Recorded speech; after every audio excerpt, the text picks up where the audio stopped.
where it came from, but it'll delay for a second. We've got Tessus on a potential late flank as Borat makes his way through connector. Cadian trying to catch the cross. Very nicely done by him. But JW's got it back. JW, 1 versus 3. He's got to get that bomb planted. The CTs could just wait, just pause and force him to plant at this point. They don't even have to face him. He has to stick the plant. And if he doesn't, he's going to lose the round. These CTs are very close. He's trying to bait it out. He's going to need to pick it up there. Has to go for the plant again. He's actually going to get it here. So as he falls back, he's going to try to find some engagements from this position. Drop into smoke to create some more space. And Heroic, they could absolutely be losing this one if they're not careful. JW is quite the menace in these positions. Up the ladder, trying to find a good angle. Oh, Cadian's going to take him down. I was really worried when in the 1v3, one of the Heroic players just tried to rush him down when he had 5 seconds to plant. I was a little worried that Heroic had 2 ops out and none of them wanted to hit out the pistol. They're all just focusing with their op, just waiting for him to re-peek or something. Sick shot from Cadian, by the way, to like look away from a flash while scoped in with the AWP is kind of is really annoying to do unless you know on that DPI switch. It was very Woxic of him. It's what Woxic does to every flash. I feel like anytime he sees it on his screen, he can just turn his hand probably 3 inches because he's playing on such high sensitivity. But yeah, Cadian, you don't see that very often, so he must have really thrown his hand across his mouth for that attack. Broke his wrists. Well, no team's been broken just yet in terms of their economy at the very least. Now, we know Heroic have got some nice executes into the main position, but just on the AWP will be enough. It's just getting tagged. Still alive, though. Completely blind. Preemptive. No one's down just yet. Borat's taking care of A in the meantime. Nico's rotated off from the B bomb site, so all the CTs will be here. Borat by E-Box finally taken up by Broland, but he insta-trade is there with a flying HE. Now he's flushed with 10 HP in a dream, position unknown. I don't think the CTs are close enough to hear where he is, so he'll have the element of surprise to some degree, not that he necessarily knows that. We can see very proactive AWP on the way, and he just can't escape. It's a difficult T-side so far for Fnatic. And so you saw Fnatic right there try to take out the person ladder with having nades coming down ladder and people to peek over from T-Con. But Heroic doing an amazing job of getting these picks in the middle, making it harder. If they want to swing on ladder, they have to expose himself in the middle. And Ston is just, he's just picking off one person. It's just bite Fnatic in the ass. I really like from Heroic so far that they are showing just very strong fundamentals and team play. You can't actually say with Heroic that they've done anything fancy. Honestly, they know where the meta is, and they're just playing a really solid defense without really throwing any risks in, like big risks in there. They're not really trying to make aggressive plays all the time. They're just having so much success just deflecting Fnatic's attacks, just reading the situation well, and I love the discipline in the retake scenarios. Their movement as a team has actually been very good in the retakes.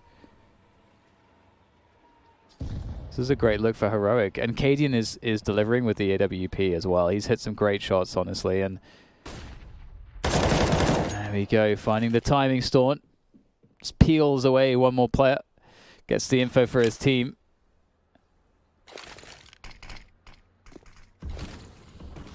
Fnatic, one of the potential win conditions here for them is the fact that they have the numbers advantage, but one of the numbers was taken away, so that whole concept has been weakened by Storm. Just a slight right eye advantage there for Broland. We might just see ourselves a bomb plant. There's a Molotov for Borat, but he's on the A site still. Really unsure as to what might be going on, but they've got the information now. See if everybody rotates or if they expect a lurker. Well, Fnatic have still got Broland with an AK-47, and he really has been on fire recently, so let's make no... Oh, he's dead, never mind. Well, Flusher's here close with the Desert Eagle. Now he's got himself an M4. It's still a hairy round for Heroic. Cajun, he's been good with the AWP thus far. There's 2 more players to take out. They don't want this to be expensive, as this would actually hurt them for the next round. Another delivery from Cadian, and Borat finishes off the job, so 3 players will survive for Heroic. That could have been a lot worse for them, but it's all good in the hood. Feels like Cadian is a product of the first 5 rounds for himself every time. If he has a great start, he He rarely fails to continue delivering, but if you see him just get into his own head, pressing tab too much, seeing that scoreboard and he's at the bottom of it, it's hard for him to get back into games at times. But this is one of those games where he's just really feeling himself. That 3K on the pistol and also cleaning up the following couple of rounds with rifle frags, I'm sure that really got him going here, fired him up, and he's looking like the strongest player in the server. Might point that he's probably an emotional person in the game if that's the case. You know, if he gets down early, he stays down. If he's up hot, he gets really hot. Manic, as you could say. I've known a bit of players back in the day that used to be like that. Like, don't give this guy 2 kills on pistol. He'll just go nuts. Using those nades to try to prevent the fast timings. That's the most dangerous thing for Heroic to defend, is when Fnatic are able to actually split correctly. But so far they haven't really been able to do that more than one time, really. Heroic have been very good at defending these positions, and we can see Tessus once again. He is an absolute demon in the ladder room position, playing it very intelligently. With a smoke. See this molly, right? You do that molly, and then you put 2 HEs close inside. That's how you trap the CT in that position. I want to say it was Avangar. It was either Avangar or Fours who do that. I've got a clip of it somewhere, but that's the GG play there. Not enough teams are doing that. Not enough teams were ever doing it. It was very rare that I saw it. Yeah, it feels like that's actually the necessary thing against what Tessus has been doing. Because you can also see that even though Fnatic will throw down that Molotov and force out a smoke, which is great and everything, they still don't have that ladder room, and they're not vying for ladder room control, even though it's been voided now by the CTs. Double into the setup instead.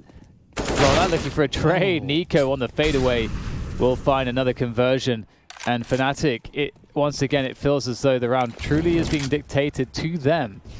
And when you're on the T side, that's never a good sign for your prospects. Desperation station for Fnatic as they continue to push. And we'll find that headshot, but trade is in from Tessus. And that's another round from Heroic. They look extremely good right now. I don't think I've seen them look this clean fundamentally. Usually when we're seeing games like this, they're making aggressive moves, maybe getting a little bit fortunate, hitting, the individuals are coming out hot. And it doesn't feel like this result is in any way about the individuals of Heroic. It feels like it's team play to me, and a good game plan. Yeah, it's a lot of great macro plays from them. That 2-man push at the lower ramp at that point in the round. It's not an early round play. It's not how we see some teams try to get themselves involved too early in the round. It's just they felt like they needed some information, and they did it with the buddy system, and it worked out wonderfully. Caught Fnatic off guard completely. Yeah, it feels like on Fnatic's T side is that the round starts after they push back ladder, or they have to push back ladder before they can actually go in the game plan. And that's what Heroic is doing so nicely. They, as Dan said, they're dictating the pace pretty much as a CT. And when you're T side, that's the first kind of step of actually coming back in the game and stopping the pace of the CT. You got to stop these guys from pushing ladder. See right now that Fnatic is doing whatever they can to get control of ladder. Double also been actually quite good for Heroic overall as well, I would say. Storm might be in a spot bother here. There's that smoke. Again, this is like a meta game thing. When you see that smoke, do you know all the plays that are possible that people are running at this point in time? And looks like Storm will be quite aware as to what the play was around that smoke. Catches JW. Flusher going down as well towards the ladder room. And it's going to be a 3 versus 4 now for Fnatic with a minute remaining. Crims is the most forward player towards the bomb site. Really, everything rests in this round on Crims and what he's able to do. And that's a favorable timing. And maybe there's a chance here. Crims, oh my god, just barely gets out of that one alive and even converts the kill out of it. That's kind of unreal. And now that a round for Fnatic could be on the cards as they get into this post-plant scenario. Oh, it looks like this will come down to this Halls play for Cadian, but he's waiting. Seems like Stown is getting a lot of information, and at this point, Cadian should probably have a strong suspicion that both of these Fnatic players are tucked into the halls. Stown will tap the bomb.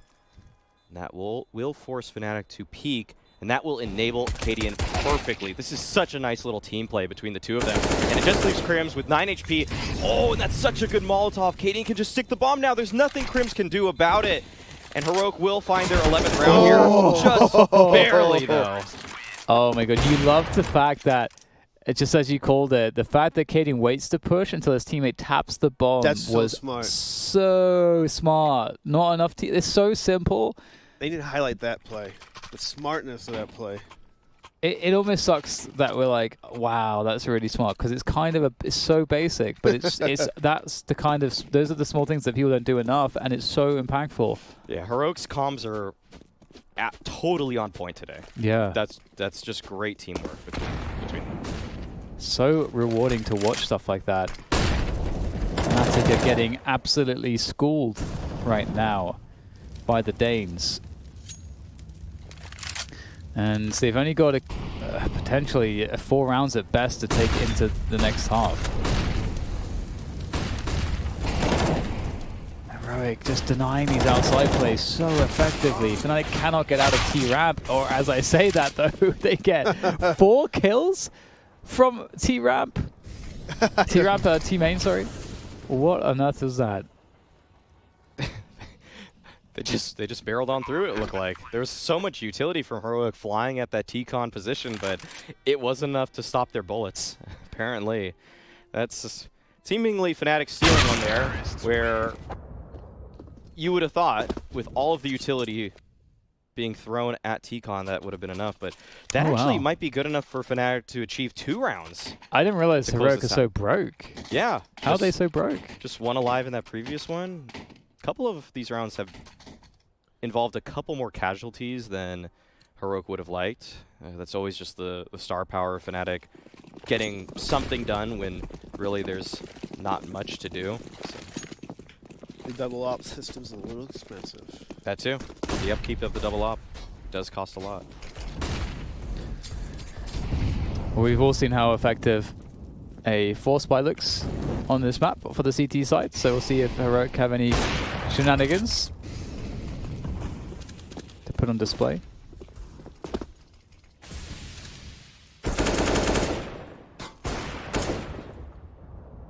Another pick for gold. It was actually Dream Eaters who were doing that grenade I was talking about. I was just looking up. Yeah, I'm just sending it out on the Dream Eaters on the Twitter because more people need to do it. Dream Eaters were really good at Train. When they were going into that Berlin Major, they had such an interesting approach to this map that really abused Ivy in a way I haven't seen many teams do before that. But talk about that later, or maybe never, honestly. 11-4 at the end of the first half. Heroic with a monstrous performance. We'll see if they can close this one down easily after the break.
Counter-Strike. Counter-Strike. Counter-Strike. Counter-Strike. Global offensive. Counter-Strike. Global offensive.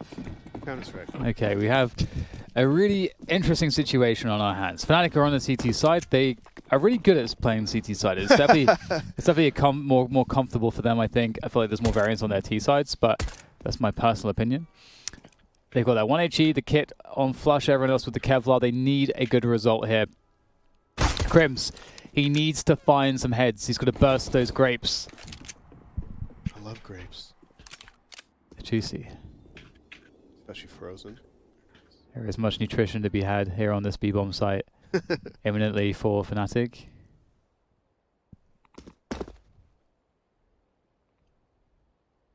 They're not doing anything. Yeah, They're just sitting there. Fnatic is still wondering where this hit is going to end up. Heroic seem to have made up their mind. And I'm surprised Fnatic aren't making some kind of info play. That seems like it would be the Fnatic style. But maybe Could be a trap, though. Yeah, exactly. They think maybe Heroic is laying a trap. Yeah, and this map you have such fast rotations as the CTs anyways that I think you're as pressured for those info plays. And there we go. It's going to be a B push indeed. Fnatic now start to rotate players in. Golden gets the first pop, and we'll get pops going either way.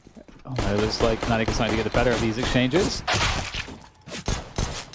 Yeah, it's PT50, can't find his target. God damn. Just like that. That's a pretty clean start for Fnatic. That's exactly what you want to see. But the danger of that bomb plant exists. Uh-oh. But regardless of the bomb plant, I think Crims did a very good job holding the oil area. He allowed his teammates a safe rotate in the bomb site without them pushing all the way towards the oil train area. I think it's very important.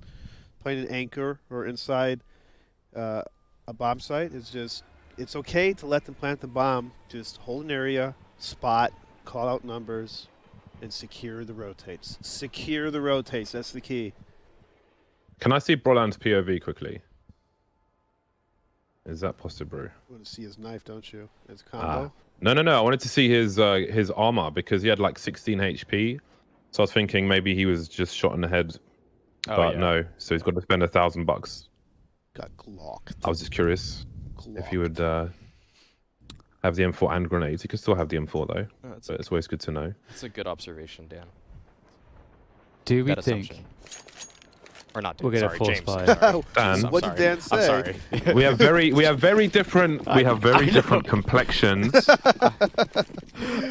He's not looking at you, he doesn't see that way. I've just been saying Dan a lot at this. Damn. I know how it feels. I'm sure you've referred to someone as Dan at some point, James. He called me Dan once. You guys look the same. So what now, James? What now? Called Eric Dan. Oh, nice catch by Ooh. JW. If we actually get the full save from Heroic, they're going to have a huge buy next round. My goodness, they kept their Glocks with 3.1k. Not even a 50 in Bora? Okay, so I think this would be quite cool to use this time. We should each try to predict what we think what round Heroic will run in the gun round. So there's a lot of different options. Maybe it's going to be an Ivy-centric default. Maybe it's going to be inner-centric default. Maybe we're going to see a split. Maybe ladder control into like a late round, A hit. What do we think is going to happen? I'll go first. I think it's going to be a 1-2-2 default that focuses on box haul first, and then they'll take ladder, and then it'll be a B split. Or a B hit, just to be exact. Okay, Eric, what do you got? What was the question? Question is, what round are Heroic going to run in their next gun rounds, the next rounds? What's the strat? I think... Well, I can't just say the same thing you do, right? It's going to be fast, it's going to be fast, it's going to be Three fast. Ivy. I'd do Three Ivy. Ivy. I was going to say Ivy. At the same time, you Three said Ivy. it. But how many Ivy? How many? I'd say I said 2. three. I think 3's a little bit of overcommitment. Let's do 2. Let's see if they get a pick. I think they're going to Two's go... a bitch move, Eric. It's 3. I think we're going to see a one IV, a default 1 IV, Come on, spit it out, mate. Two clear inner, 2 around ladder, and then in mid rounds they're going to go for a set piece outside for a ladder team main split. Two I Ivy. guess. Two Ivy guys. Two Ivy. Well, let's see where Ivy. Tessus goes. Let's see where Tessus goes. Oh, okay, fine. Fine. But the question is, you know, they may use 2 to take Ivy, but what's going to be that end of round play? I still think there's a strong argument for that outside push later on, just because they have the AK advantage, they have the firepower advantages against the SMGs and so on, and the FAMAS. Although Crimson's deadly, Storm's actually out there from Ivy. He's already trying to infiltrate those backlines. He's that old bomb almost. Oh, that smoke as well. That's really annoying for the CTs. That feels very uncomfortable. It pulls people out of position so much, but they've got smokes of their own as well, Fnatic. Very awkward situation for them. Doesn't a grenade collision do like 2 HP of damage? I feel like Borup could die to a flashbang or something. Well, gold has been picked off. And that's going to force Flusher's position. I got a laggy video, so I'm going to have to throw it back to you guys. Yeah, that was unfortunate for Cadian, unable to trade that kill. I think he had the AWP, and it's going to be up to Tessus now. He's got to do some more damage here. 1 more kill would be acceptable. And that's well played by Fnatic. That actually felt like for Heroic, they had a lot of opportunities there, honestly, to win that round. Credit to Fnatic to be better on the shots. Yeah, when it becomes a scrappy default like that, where so many players are in various positions, it's 1, likely that a CT team is going to come out on top, and 2, it's likely that Fnatic is going to come out on top. They like those kinds of situations a lot. When things are just all over the place, so scattered, and it's up to the individuals to just handle the chaos. It's usually them and their experience who are able to come out with the dub. Yeah, if you do those kind of late round pokes, you need pretty much coordinated FBs on the wall to at least make this. Oh. Nice. HGs. That's pretty glorious there. Flusher, aggressive as ever, will get taken out. And Heroic, again, they're in that spot where they have to try to find some damage, but JW catching Storm off guard will not help that argument, nor will this. But for Fnatic, they are having the exact start to this CT side that they needed. And one thing that I think is worth noting today is that yesterday, one of the issues for Fnatic was that JW really wasn't having a performance whatsoever against... Who are they playing again? OG? I think it was OG, wasn't it? Was it OG? No. Big. What am I talking about? It all blurs together at this point. Yeah, JW wasn't present against Big. So it's good to see that he's off to a good start here today. It's a bad day yesterday for JW. See if he's able to recover. Flusher, though, tagged down by Cadian, who is having an excellent day thus far. But will they expect Golden? Oh, God. Nasty surprise for Brolan. How does he escape with a grenade in his hand? How on earth is he still alive? They can't pursue him either because you don't know what else is around that corner, exposed to the entire site. But he is very fortunate to get away with that one. I would never live Borup's on 2 there. HP again. Borup's just like the king of 2 HP at the moment. Oh, that's free! It's gratis! He's collected the tokens and he's claimed his reward. Gotta pay the toll to get towards Ivy. He's got a really good read of the rotation here and the movement from Heroic. JW is looking very dialed in at the moment. And Heroic, what are they waiting for? I guess they would really love a pick. Maybe they're waiting for an info play of some kind, but in a 4v4 like this with 40 seconds left, Fnatic, they're just playing really passive on both bomb sites, more or less. The only forward player really is Crims towards that inner position. Everybody else is in very defensive spots. It's a nice first kill from JW. And Heroic, are they going to save, actually? Because if they save, the money will be a little bit weird, but they could force into it. But no, it looks like they're going to go for Acadian. He's leading the way with the AWP. Player in sandwich. It's another AWP. It's JW, of course. He heard that. And boy, what's he going to 8 do seconds about to it? plant this bomb. And this round, I think, is already over.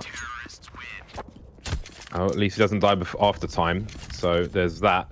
Fnatic are catching up quite nicely, just 2 rounds away from Heroic now. We'll have to figure out how to break this CT side. Fnatic have an opportunity to build some money now. Yes. Yeah. It was 11-4 half. 5-0 now. In this. It's a lot of rounds in a row. Good confidence. Heather booster for Fnatic. Gorozzo, G Money, also known as G Unit. At Sapphire GG. The second G is for G Unit. It's good to know. 7 rounds in a row for Fnatic, actually. You continue from the previous half.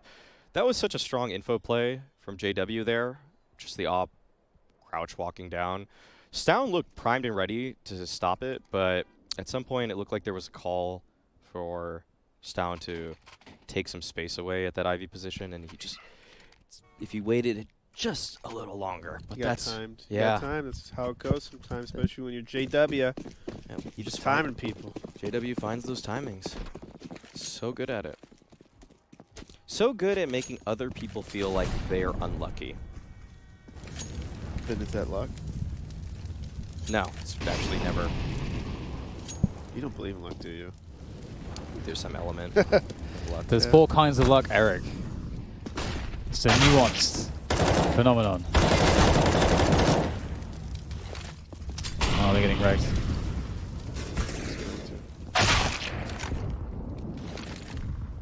The other two.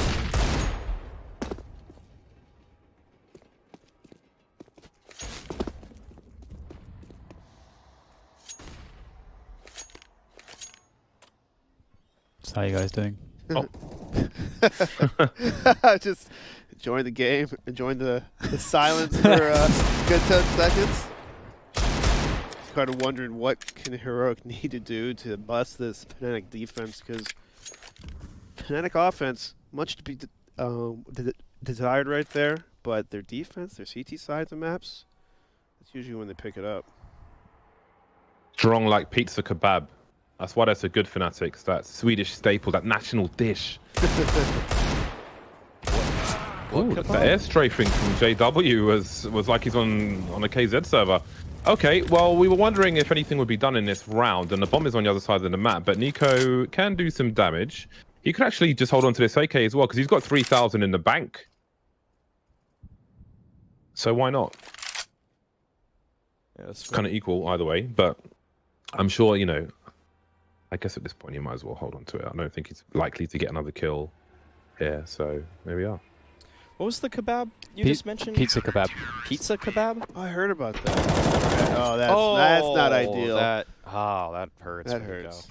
Stings. I will send production a picture of pizza kebab. Is it good? So we can explore it between maps, because you sound very confused, which is fair. It's you have to see it to understand it. You're a man of empathy. But I have it documented. I've got documentation. I think it was Fifth Laren who took me to a DreamHack once, so we'll see. I'll send it to Slime. I like pizza. Pizza kebab's Good really good in Sweden. Nice opening there from Storm. They've had enough. They simply had enough. And Storm will continue to push as far as he can until he gets dropped, but he's created all this space for his teammates. They've filled all the holes and gaps at the front of the A site there to try to make their way to that bomb plant. Crims will wrap around the hell position, looking to see if there's any attack towards that sandwich position, and he's going to finally fall in the effort of defending that. Heroic, they are finding success out of a very energetic play together. Oh dear. That could open some possibilities up here. That one kill. They were going to save, I think, until that kill. Which, is it a bait? I mean, it could. There's no way he gets a defuse. No way. There's no way. Just I feel like on train, if the bomb is anywhere near the line, okay, if it's in a default spot, it's just so simple to line things up, and on that corner as well. With where Heroic are, it ain't happening, man. It ain't happening. That's a nice change of pace by Heroic. It's exactly the same way, in fact, that Fnatic got their first gun round, I think, after losing like 5 in a row or whatever it was. It was just like they just rushed it. Interestingly enough. They're tired of dealing with the ladder pushes, T-con pushes. bring the fight to them. Good tempo shift from Heroic. Looking to bring it to a crescendo. Borup with 2 HP again. Oh! Nice. Not this time, Borup. That's so well played by Brolan. Oh! No, the lineup! Oh, that's a disaster for Fnatic. That's so unfortunate.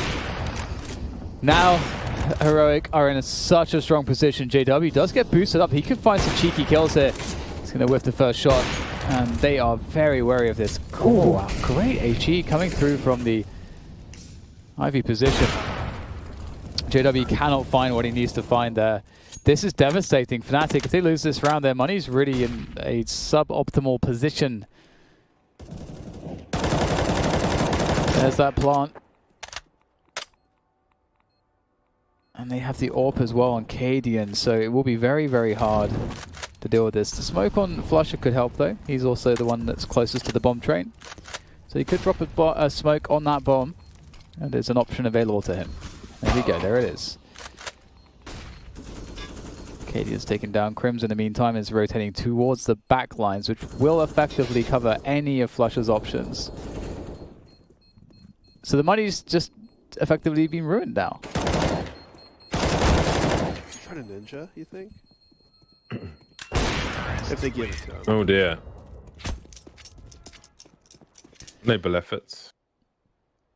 That 2K from ladder was just a pain, man. It was unhealthy. It was chemically washed chicken. This wasn't good for him.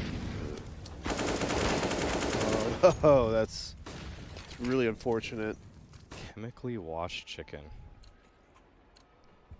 Yeah, you don't That's want what you that. guys are eating out there in America. Yeah, it's true. Yeah, man. It's not allowed here. I eat free range only. How do you think they watch that?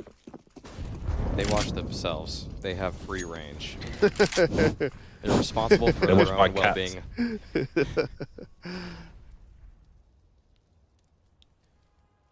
It looks like an Ivy play from Heroic.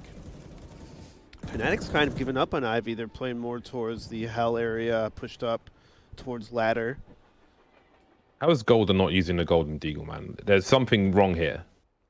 But it is to be noted that he has a Deagle. We've seen him with a fair few Deagle shots of late. The rest of his team with M4s. Very light on grenades, but they're still letting Heroic make their initial play at the very least. Oh, Fangles. Oh, no, Oh, JW. I can hear the pain in your voice. Oh, man. Oh, the bomb, though. Actually, at Old Bomb Train now, there is a way that Fnatic can recover this round, despite the man disadvantage. Heroic just have to be on top of their game for this one. Golden pushing around the smoke, still causing such a disturbance here. This has become so awkward for Heroic, but it looks like they're recovering. Golden desperately spraying, and he won't find anything. Leaves just Flusha in the 1v4, but oh man, the bomb once again. It's right in his sights. Heroic have no more nades to work with. So they can't The time is take what, him. at 20 seconds. Yeah, they can't take him away from this position. This is actually so doable. How is Flusha going to play this one? Swings wide, and he doesn't hit the spray. It was so Man, hairy. there's a tick with old players, like 1.6 players and so on. You'd often see them just pressing QQ. It's like to make the gun feel fresher, or make them more alert when they're holding an angle or something for a while. But also, I think it's like a reassurance to make sure when you press Q, your pistol's going to come out as opposed to your knife. If you've been running, which is something I do as well sometimes, but it's such brutal timing because they're all huddled together. He could potentially get 2 kills there, even more than that. But instead, the good old Q button comes out. Something Should that I unbind do, it. no, something that I do that's pretty dumb when I think about it now is I sometimes switch weapons to see what nades I have. Oh, you should just have the inventory on your Well, screen. yeah, that's why I said it sounds dumb. That's when I incredibly think about it. stupid. Wow. But I'm usually pretty aware of what nades I have for the most part. But you know, every once in a while, it's like, oh. Okay. I'm glad I've never seen you do that. Everyone has It's a it's tick. Oh! Crims! Ooh! That's dirty, isn't it? Out of the air with that dig. And now it's going to be a 2 versus 3 for Heroic. Very recoverable. Flusher in this upper position, though, is going to be really annoying. Tessus has to get claims to space here. Oh my god, what is happening? Oh, that's so unfortunate for JW. Oh, That's that actually is- really key that Oh, Tessus dear. survives there. It's a telegram with bad news for Flusher. He's golden. To try and avoid a 1 versus 2. He has no kit. Oh, well, he's got half the information. Trying to make his way over, but with the side plant as well, this should be impossible with no kit, man. Could hold on to the AK, but he'll get the execution style. Damn. And there's game point for Heroic. Thankfully for Fnatic, they were playing for OT in terms of their buy, so they'll have an opportunity here, and a good one at that. Good utility, good weaponry. There is a chance for them. By the way, the only application I can think of for the QQ and the quick weapon switch is for like AWPing, to either take the AWP away, get the pistol out, put the AWP back He's again. an AWPer too. It was JW, So habits run deep. yeah. Well, fast round coming out from Heroic. They want to finish things off in explosive fashion, but the only thing that's exploding is them. As the defense looks to hold pretty damn strong. Can't even finish the sentence, and they've already crushed the push. 11 to 15 for Fnatic as they try to claw their way back into, well, contestation of this map. I mean, I feel like, you know, obviously Heroic are going to be in a position where they're going to have at least another couple gun rounds. Oh no. To do this. Oh, I double saw up. Tess button up. I think he accidentally button up. Unless it's planned double up. There's no accidents, only. I mean, I like double. I like the idea of a double up on T side. I wish, but it's never used. There we go. Both Wolves trying to find a pick at once. Will be Cadian to be successful. And what do you do if you're Fnatic? This is oh, they're actually fully rotating towards B. They're actually leaving A completely. There's only one player there. Gambling on that B bomb site. Nico though with the first kill.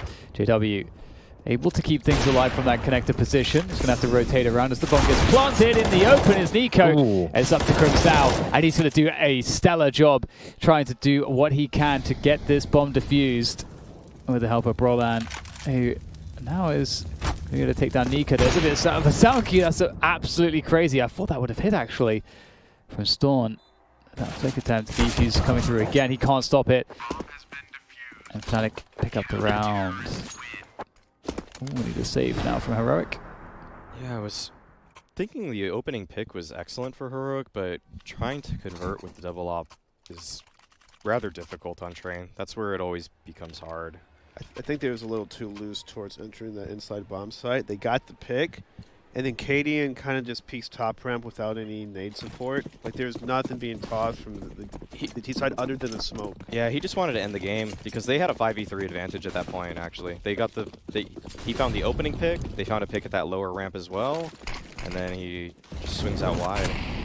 And it'll be a Smart one. quick round, looks like, from Fnatic and Heroic here. Oh. No bomb plant. Yes, no! Oh, no knife. Aw, man. Golden with his superb nade that defusing the bomb for being planted. More important, I guess. Meh. I live for knife kills, man. I remember I was playing a match in I think it was a Mythic League tournament, and Flom was commentating it, and there were 2 FPLC players, and I knifed both of them in the pistol round on the B-bomb site, on Train. But anyway, Fnatic are fighting to stay in this map, and Heroic are back on the buy. No misbuys on this occasion. It amazes me that some pros still haven't removed the auto-buy bind from their config. I feel like that's something like the coach should just make them all do. To save trouble later on, you know. Got grenades into the A bomb site, rolling up close, going to get taken out. Tessa's going to make his way forward, squatting towards Ivy, not seeing much of anything, and still creeping towards the side. Fnatic are in a lot of trouble here. 5-on-3 in favor of Heroic, who got some Molotovs to concede their position and probably take out JW, doing the best he can. 2 versus 5, trimmed by the bottom of the ladder, taken out by Tessa, and now it's down to Flusher with 3 more players to find. Otherwise, Fnatic are done on Train. There's almost a guaranteed 2v1 here. He's waiting for the swing to try and create some space for himself. He's got a kit, but clock is ticking. Distraction being run. He's going to go for the smoke and get the 1v1 flusher, but that's going to be that. Caden will finish off the job, 16-13 for Heroic. Big first map from Heroic. I gotta say, the end score was a lot closer than I thought it would be after that first half from Heroic. They looked really good. Yeah, that 11-4 CT side, it looked like Heroic was just on point, and Fnatic was not playing the game at all. So scoreline's a little deceiving because I thought Heroic played way better overall, I guess. Yeah, I think that's a fair point, and it's a point that we'll definitely dive more into in our post-map analysis. We'll get into that after the break, though.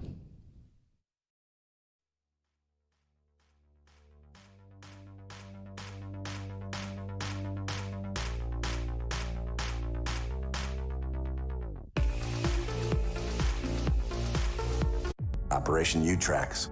DNA enhancements implanted into a fetus. Perfectly refined military tools. You'll need a new name. I already have a name. None of this is real. They're training you to kill people.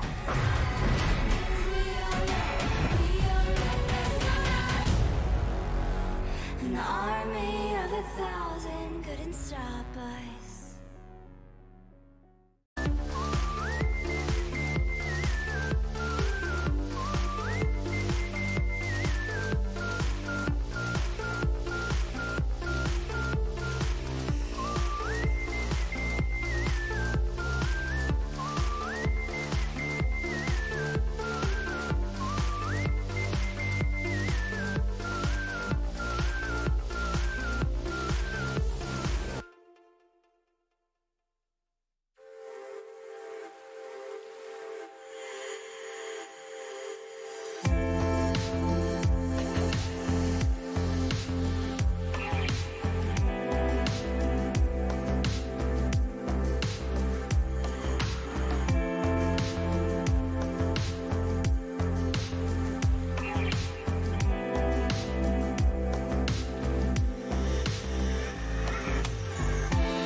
All right, so we just had a really good match train from Heroic. Fnatic were very close, though, but it was a weird feeling, I think, in this game because we saw that first half, it looked like we got 11-4 in favor of Heroic. Heroic were playing that CT side, and they didn't take many risks. They just looked really, really clean on the fundamentals of good positions. Like we saw Tessas doing incredibly awesome work around the ladder room, just always holding on to that, and it just never seemed like Fnatic could get the T rounds that they were looking for. So going into that second half, it felt like I was already counting out Fnatic. I thought this game was over, but they almost got back into it. Yeah, I thought so too. I think the key point to actually take from that is how Heroic took ladder room and T-Con all the time.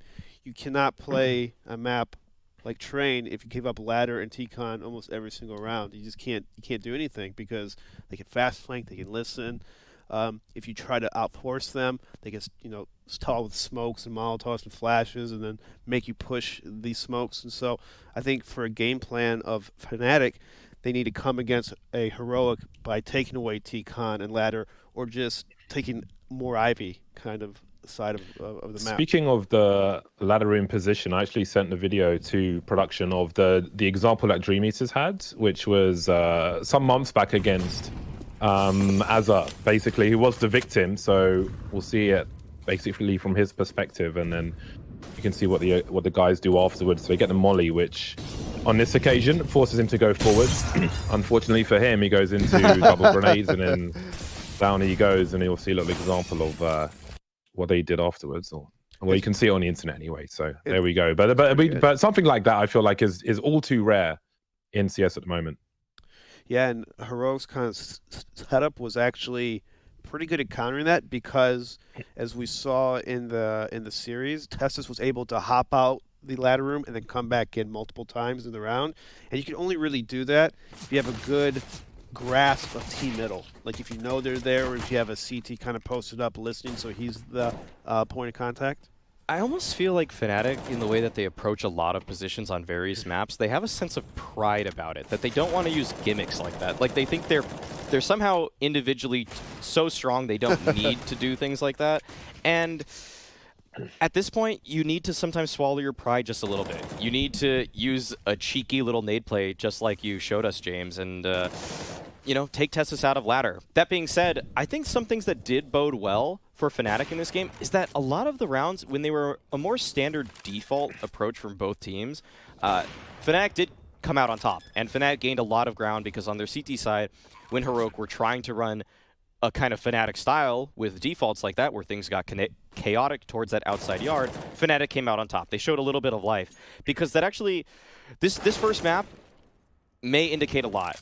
Shout out to Shyfresh for getting in my DMs and messaging me this, but every game actually that Fnatic's played at CS Summit since group stage and playoffs is a 2-0, whether they win or they lose. And usually it feels like that either they come out swinging, come out hot, and then they're able to carry that momentum to the second map, or they just stay flat for the rest of the day. We haven't seen a 3-mapper from them since the Contact series in the closed qualifier. So, and that kind of actually works with the narrative that we've been creating regarding the fact that you don't know what Fnatic you're getting in a day. It doesn't seem like there's a back and forth for them. It's very much and has been consistently just they're either on or they're off for the day. Let's now pay attention as it goes through maps. I'm sure it will. I'm sure it will now. Yeah. You just guaranteed it completely. Yes. And speaking of which, we have Nuke coming up next, and it definitely strikes me as a map that we've seen Fnatic can play everything. That's kind of like their thing. They can kind of play everything, but it never feels like Fnatic are a specialist on any map in particular, if that makes sense.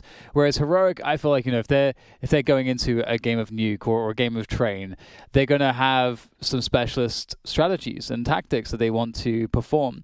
Whereas, as you say, I think Fnatic, they do want to get things done based off of their intuitive style, and we're not going to necessarily see a lot of layered tactics behind that. There has been some stuff from Fnatic in that sense that has impressed me, in that they have added extra detail here and there, but that is still generally quite true. So going into Nuke, which tends to be favorable for specialist type teams, what are we looking at here? Nuke, it's all about the rotations.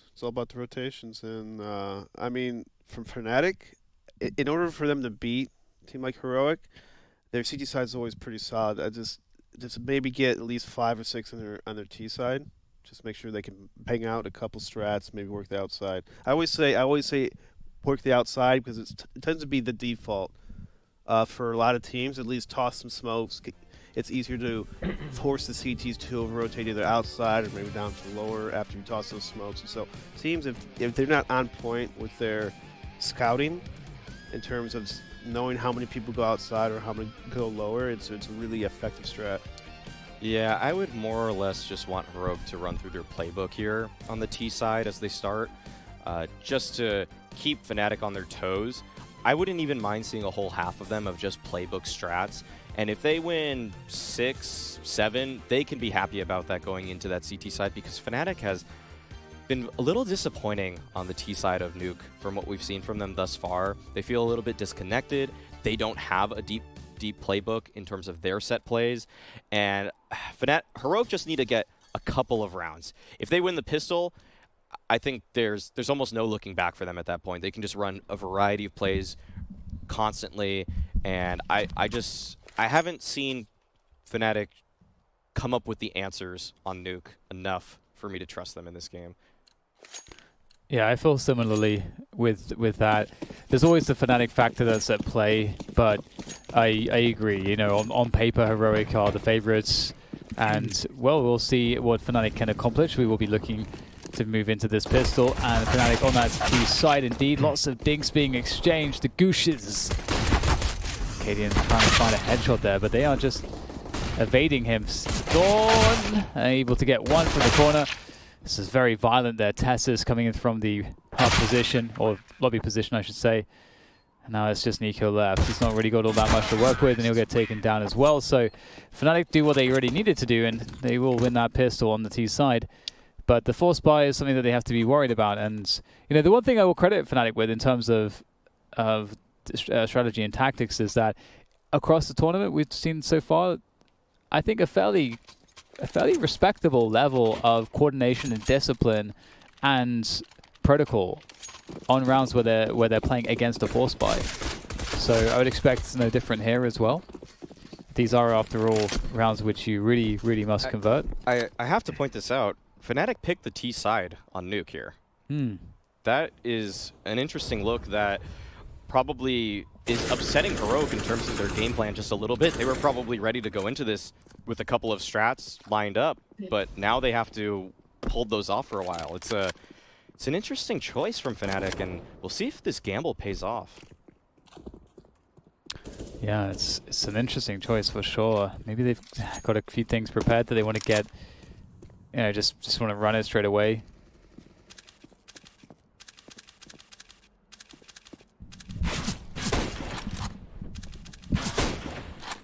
Cadian outside with that scout. Fnatic must be careful.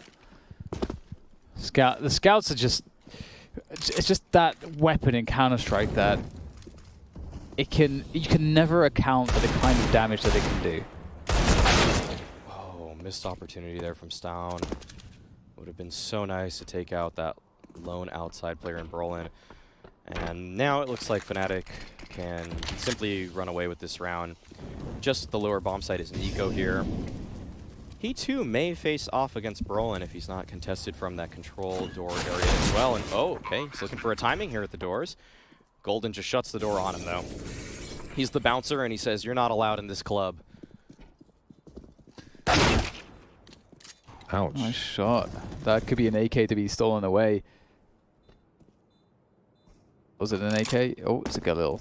That's still pretty nice though. Looking for more damage though. I respect it. Well, this should be a kill here. Let's find the timing. Bait from Golden there was actually really smart. If you make it sound like you're repositioning or kind of running around, you're going to encourage a push. So there you go. The 2-0 from Fnatic. They defeat the force buy. They did a remarkably good job in how they handled that round as I was sort of setting up. And now they go into the anti-eco, so it's the same thing, but even easier. We're all just waiting for that first buy round for Heroic. 5 USPs on road. Well, it looks like they're going to concentrate the forces, which is good. We haven't always seen an intelligent play on an eco from a CT side, as we've discussed in previous matches, from different teams I'm referring to. So it's nice to see that they're trying to do the best they can. Who's going to face it first, though? That's the question. This is old 1.6 strat right here. Old school. Stack outside. Fnatic just hurt JW. Oh no, JW is going to eat it alive. Oh no! He's going to knife. Oh no! We won both. I wanted both. Oh wow. That's a lot of damage though, actually, by Heroic. 3 kills. Oh god, if they lose this round, they could lose the round, technically speaking. They're not going to, but they could. Pretty expensive. Yeah. Look how dangerous that stack was. Even Fnatic knew that they were right there. They still managed to get 3 people. It's just USPs from that spot. Well, So wait, if you're JW, Oh, do man. you left click twice or just go with the right click? You gotta regardless? right click, I gotta assume. Yeah. If the only way that works is if he's the spy in TF2. The knife is just so much faster, and the backstab is an instant kill. So Yeah. that would have worked. Dun, dun, dun, dun. Those were great videos. man, I kind of missed you. I missed the content they brought. It was good times. Should I miss more Quake? Anyway. Roland. Nice pick there in Maine. Couldn't make this about me, okay? They did have the Quake rocket launcher in that game. Yeah. Just As a- appropriated my culture. Oh, do they? Yeah, they had a. I have one. Well, literally. Yeah, Because literally. I know they got the AWP in there. Yeah. Or I've got AWP in my inventory. In TF2. Beating Fnatic Well, to the there's punch an here. AWP. Yeah, the bomb's been dropped now. There's a minute on the clock. The HE grenade could be nasty. It's not going to be. Golden he's in an awful spot. Oh my god, Oh Katie. dear. What is happening there? I'm quite confused why he's going for that control push. Tessus is looking to try to remedy the situation. They don't seem to, like, Chris doesn't seem to know where he is. Oh my Tessus goodness, Golden. is owning it right now. And it's just the 2 really weakened players remaining for Fnatic. So it's hard to imagine that they can do too much from this position. And with that said, Brolan finds a precise shot to deal with Tessus finally, but his position's very known. And if he goes, he's kind of committed. He can be committed to go for the plant. As I say that, Nika's just gonna swing out and kill him, as opposed to waiting for him to plant. But yeah, KD's play going into control with the AWP scoped in there seems kind of crazy. I mean, if he just felt like he's had vision on it the whole time and it couldn't be someone on the left, sure, but still, the bomb was dropped in there and he had a position and his teammates were covering everything else, but maybe he was just feeling it. I mean, he did have You never know. contact. He was watching for a little bit, and I don't think he saw that guy. Not see the guy that kind of snuck on by. Happens. Dialed in. Sometimes you miss a key detail. Spamming the Katie. Grimm's in the hut. Yeah, it's annoying, isn't it? And Heroic right now, it looks like they have a... Oh, what a shot from Nice. Cadian.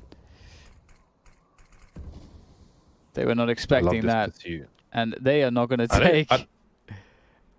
I don't think they see Cadian as this kind of wild man who's just going to continue pushing, especially against Fnatic. It's outrageous.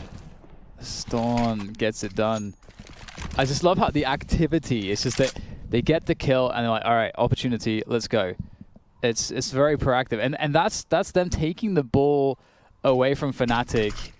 And Fnatic have to now try to fight for that ball again, see if they can find a way to get initiative. But look at this, just look at this is insanity. There's 40 seconds left and they're smoked out of lobby. And it's just outrageous here what Fnatic are being confronted by. By the time they get into lobby, they won't have time to run to a side almost. You can see that they're in lobby now. There's 20 seconds to go. They're just reclaiming the bomb. But the amount of time that's been delayed here by Heroic's efforts is... that's it. The round is over. There's no time. There was really just nothing Fnatic could do. That was excellent play from Heroic. Just That's choked so him out of the round smart. completely. It's so smart. The only time that something like this wouldn't work out as well is if Fnatic was running more players outside and the bomb was and if the bomb was outside as well. But given the fact that the bomb was, they would always have to come back towards lobby to get the bomb. That lobby control play from Heroic was like finding a moment to take control of lobby seemed to be just the answer to win the round. And you know, maybe they study Fnatic a bit. Maybe they've discovered that, hey, you know, Fnatic actually leaves the bomb around this position actually quite a lot, and because they default a lot and they don't often commit early in the round, if we get an opportunity to take lobby, let's do it. Oh, Brolan's gonna find Mr. Cadian. He's in some trouble. Oh, the flashbang comes through. Cadian. Oh, a couple whiffs there. Can he get another chance? He's very weak. Oh no, this is so dangerous. Oh, Wow. I don't know. Did he see anything of Brolan there? I don't even know. I think he saw him coming out of the smoke, but there was pretty much a no-scope at that point. Yeah. It's getting really uncomfortable right now for Fnatic. Oh no! That would have been a huge kill, especially with JW's lurk once Flusher had shown his position, but maybe he could still do something, JW, because there's a minute on the clock. They know exactly where he is, though. He was heard going down the ladder, but Cadian was in the red. Now he's gone. More 1v1s to be served. You can see Heroic are kind of hesitant now. They want to try and take that 2 versus 1. Oh no, he's going to get another 1v1 there. Or just couldn't get into Mini in time. And this is really turned around. There's so much time on the clock. It's ridiculous. Oh my god. He was 1 bullet away. Can't give pro players 4 1-on-1s and a 1-on-4. He had a FAMAS though. Yeah, that's true. He did have a FAMAS. No one respects the French gun. That's just wild. I can't even believe he came that close. Oh, he did get through the smoke. Because I think we were on Brolan's POV, so it looked like he was still in the smoke. Yeah, That's how disadvantaged smokes are. That could have been a huge opening for Fnatic in the round 2. That really would have been if they took that space away. Still, JW made a strong case for himself. Oh, Testis, though, on the anti-eco. 1 kill, and only 1 kill. Quick trade, and this should allow Fnatic to get a plant off. And this... Uh-oh. Oh, Storm. Oh, no. He got caught so badly there. I Yeah. don't think he expected him to be in that spot that quick. You're talking about communication, Alex. Yeah. In the proof of the previous map here, and it feels as though there's a huge lapse of it in this one. That's a great spray down from Borb. That actually evens up the numbers. And considering there's no Kevlar on the remainder of Fnatic, looks like this is still winnable for Heroic. Eng swings Cadian. Did he not see it? Oh, he didn't know where the bomb was. There he goes. Borb executes Brolan with just JW left to deal with. Oh, no time. Oh, Just about saved the orb though. There's a couple of key mistakes that round from Heroic. Yeah, a lot not going well there. It's good to have all your mistakes in one round, and then in the whole half, right? Yeah, they. That was odd. That was an odd round, but good for Fnatic to capitalize off of it. That all could have been stopped in its tracks when Testis was at ramp. I'm surprised he didn't hit the spray down. He's usually good for massive sprays and transfers. That was a little bit uncharacteristic that he wasn't able to follow up with more than a single frag. Even after the kill, it was the calm part where the guy lower got caught really was the linchpin of everything falling apart. He's playing kind of far back from the smoke as well. I'm not sure how... Like, I usually think that players love to get, like, much closer to the smoke in those spots where you expect maybe, like, 5 people will rush you down.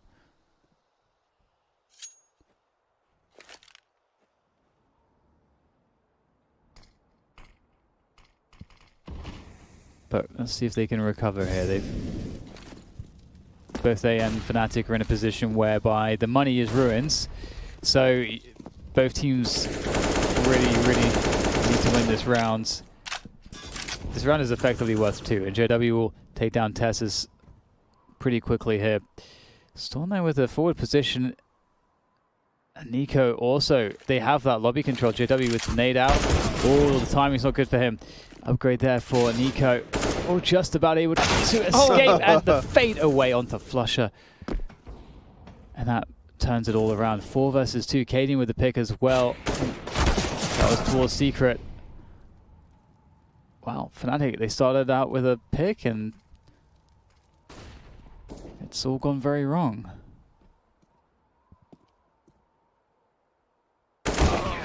Very good recovery from Heroic. Yeah. And Heroic's showing almost similar kinds of setups in terms of, so they've been doing a lot of 1-3-1s, where they're just kind of having a lot of people towards that upper bomb site. And if Fnatic keeps doing their defaults, that allows Heroic to get more info in inner, because if they have 3 people upper, they're able to take more risks by peeking hut, by pushing hut, by peeking squeaky door. And if they don't see anyone, they're going to slowly creep up and overwhelm this default play for Fnatic, who kind of spread out a little bit on their T sides. Yeah, Heroic are taking great initiative with those 3 players you mentioned, Eric. And it's a good look for them. The fact that they're able to recover off of that, despite having 2 ops and just a couple of pistols, was exactly what you want to see from this team. If you hope that they close it out in 2 maps here. Cadian continuing to get aggressive towards outside, just dealing with some pistols at this point. Ooh, that's a nice nade onto JW. And this should be pretty clean for Heroic, as long as they don't give up too many freebies here. And Nico's been a little bit of an X factor for this team. The way that he's coming alive in some of these rounds as an individual has been nothing short of impressive. And the fact that he was able to get that 1 kill at Squeaky Door in the previous round, and then that fadeaway shot onto Flusha on top of that, he did a couple of plays like that on Train as well. And there's nothing you can game plan around when he just shoots you in the face that quickly. Yeah. Yeah, definitely, and this game is still in this weird, an interesting spot where it feels like either team can still have a really huge half, and we're in these really critical momentum rounds in that sense, momentum-defining rounds. As I say that JW dives down the vents, I wonder if this, I think this was heard. It looks like that's the case. However, Cadian has to predict the correct exit that JW took out of the vents, and he seems fairly concerned about Decon there. I don't know if he's got his back to an exposed position where JW to make his way up control stairs, but regardless, JW is holding, and you can see the pressure here in Heroic. If Fnatic were to go secret, that would be for free because of this vent dive. If they were to try and go towards ramp, that would be a bit easier because Cadian's already committed down lower, looking for JW. So indeed, he's actually not exposed. And the whole point is that JW would have to make a sound cue, either the glass or the door, to get to him. But JW could be in so many different spots. Vent, control, decon. So that's that.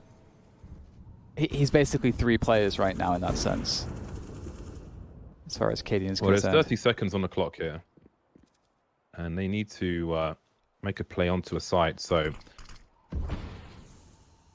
is JW going to serve something towards this B area for him to make a play A?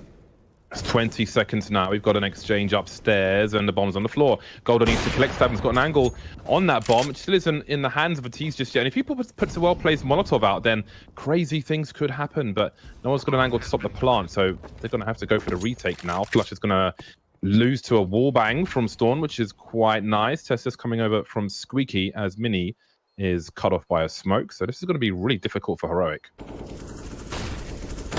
Flashbang comes through, but it does not affect JW whatsoever. To take down Tessa's. Cadian, I mean, the 2 orbs to the left right now. Storm's actually going to pick up an AK. Yeah, they have pretty good money, so this is... Can decide to do something here. It's a nice catch by Cadian. Looking for the next one, and he's going to find it. No time, obviously, to defuse the bomb, but that's a good couple exit kills. And they're going to hang on to some weapons. Storm did swap out that secondary AWP, but I actually think that might be to their benefit. There was actually a couple moments there where Storm, had he not had an AWP, would have actually could maybe have stopped the push or helped to stop the push, because with the AWP, if you're facing a rush, you're going to have to give us space after a shot. Whereas if you have a rifle, you can make more committed. You can play more into more committed positions.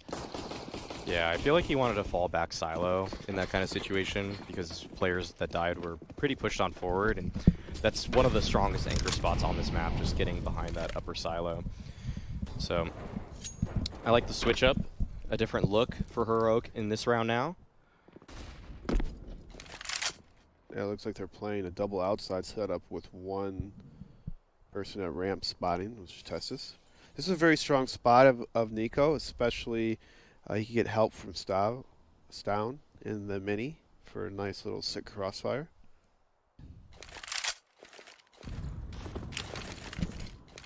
They might not be. I think this is going to be fake smokes outside to pull some rotations. We got the rest of the Fnatic team working towards this inside. Maybe even upper explode. Oh, that's a big kill. That. Oh. And now the entire Fnatic team is towards lobby, and there's so much utility that they have to work through right now. They might have missed a timing here, and looks like Heroic are able to recover that information at this point. But they still will challenge ramp. Tessus in a nice off angle here. What can he find? This is such a scary spot to be in, but it doesn't look like he'll actually be challenged. Fnatic just feigning some presence towards that ramp, and they'll challenge Cadian. He's been such a strong player for Heroic, but he's not able to get it done in this round.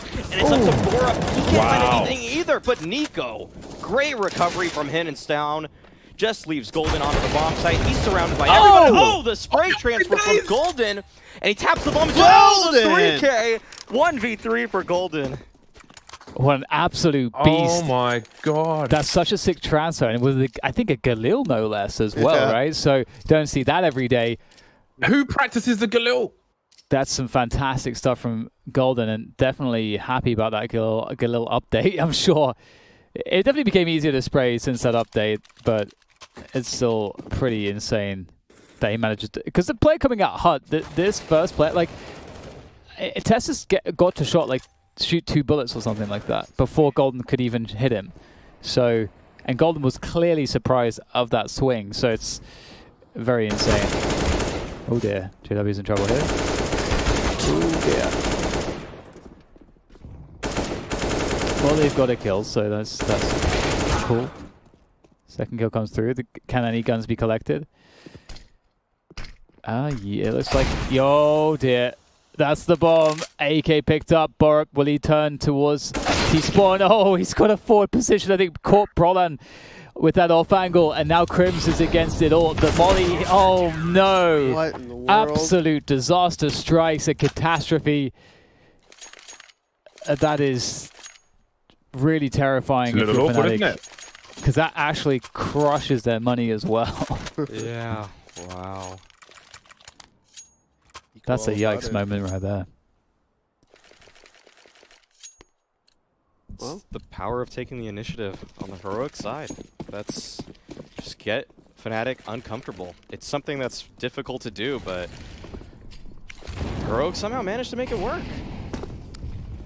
Yeah, they've been finding the pockets and holes, and this is one maybe the weaknesses of Fnatic is that maybe they are too default heavy sometimes on their T sides, where they're playing too much of a feeling kind of game and not dictating a pace like a 4-1 or some sort of just different look to their usual play style. Yeah, the lobby aggressions throughout this game and the different looks to it from Heroic have really, that's been the sort of the spice in this in their CT sides that has been incredibly impactful outside of the just fundamental ways that they're playing, you know, the CT side. When they seem to need a bit extra to take the initiative and make things weird for Fnatic, those lobby pushes have really come into a massive effect.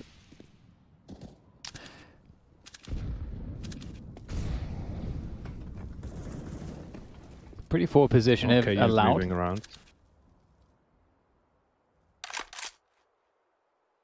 Not much that Fnatic are carrying in round 13, apart from the bomb, all important. And again, it's another round where you can look at the worst case scenario. Is it to plant the bomb? Is it to plant the bomb and 1 kill or 2 kills maybe? Always good to have targets, even in a round such as this, because I feel like where you almost have nothing to work with, for some players, I'm sure it's good to have a focus and say, all right, let's try and get 1 kill out of this and plant the bomb at least. Caden's going to try to make that harder though, and Borup's going to do most of the heavy lifting there with the headshots inside the A bomb site. Surviving with 4 players, Heroic will be perfectly fine with that. They've got reasonable money if they win this round. That will certainly help as well to try and close out the first half with 9. Fnatic are in a ropey position still, with 2,000 per person. So this is a well. I mean, they've got 6 rounds on a T side of nuke, so I can't imagine they'll be too upset. Yeah, it's a great half, all things considered. And they got 3 rounds because they won the pistol as well. They won the pistol and they converted the following 2 rounds. So that's another reason why it looks so good right now on the score line. And that's the pressure for Heroic, because if they are unable to win that pistol themselves, then they've got to win like at least 6 or 7 straight up gun rounds, most likely. Maybe throw an eco in here or there.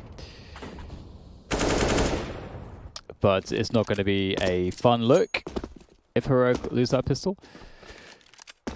Flush was getting a pizza at the door. Yeah, he was where you buy guns.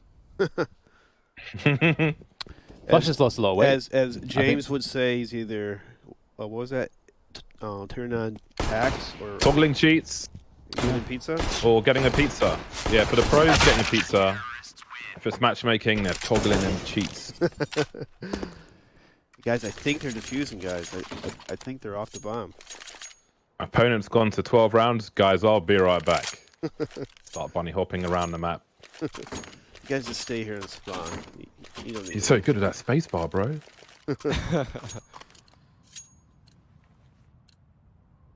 Borup. It's an interesting name. It kind of From a Western perspective. It kind of sounds like a burp. Borup. Well, we're into the last round now of the first half, and JW will make his way downstairs. He's got somewhere to be. Crims has eaten one in the face. Caden's really performing well, I feel like, this week, which is great to see as well.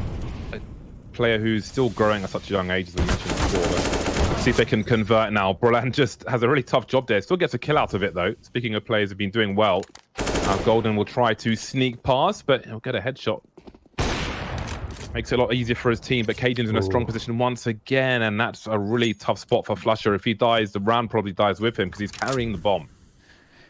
And that calls JW into play with this lurk to try to find the AWP, and he will. So it seems like it's interesting because it felt like they knew that he was down there again, but maybe, I don't know, maybe they weren't sure. And Testis will get taken down as well. All of a sudden, it's looking pretty bad here. Borup is going to have to save the day. He has everything, all the tools. He's got the defuse kit as well. The issue is that none of the glass panels have not been broken. Does he want to do it? He's looking for a frag first. That's an HE, that could be helpful. Does a bit of damage to Flusher. He couldn't find the weaker player, it seems. JW, and JW will close the round out. 70 rounds for Fnatic on Nuke. That is an incredibly good scoreline for them. We'll have to see if they can convert on the CT side after the break.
Why would you remove protein? And we're back.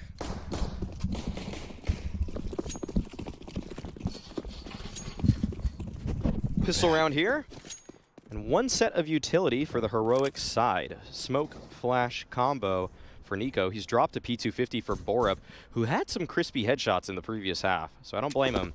We'll see what Borup is able to find, though, as he makes his way on outside. That's a 1v1 duel that he's presented with.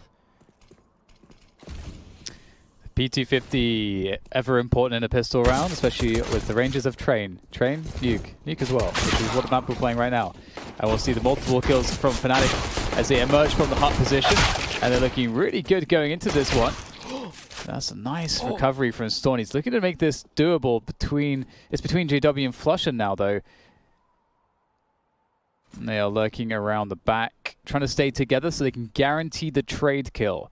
That's what it's all about in this kind of a scenario. They've shut the door as well, so Storm does not have that approach available to him.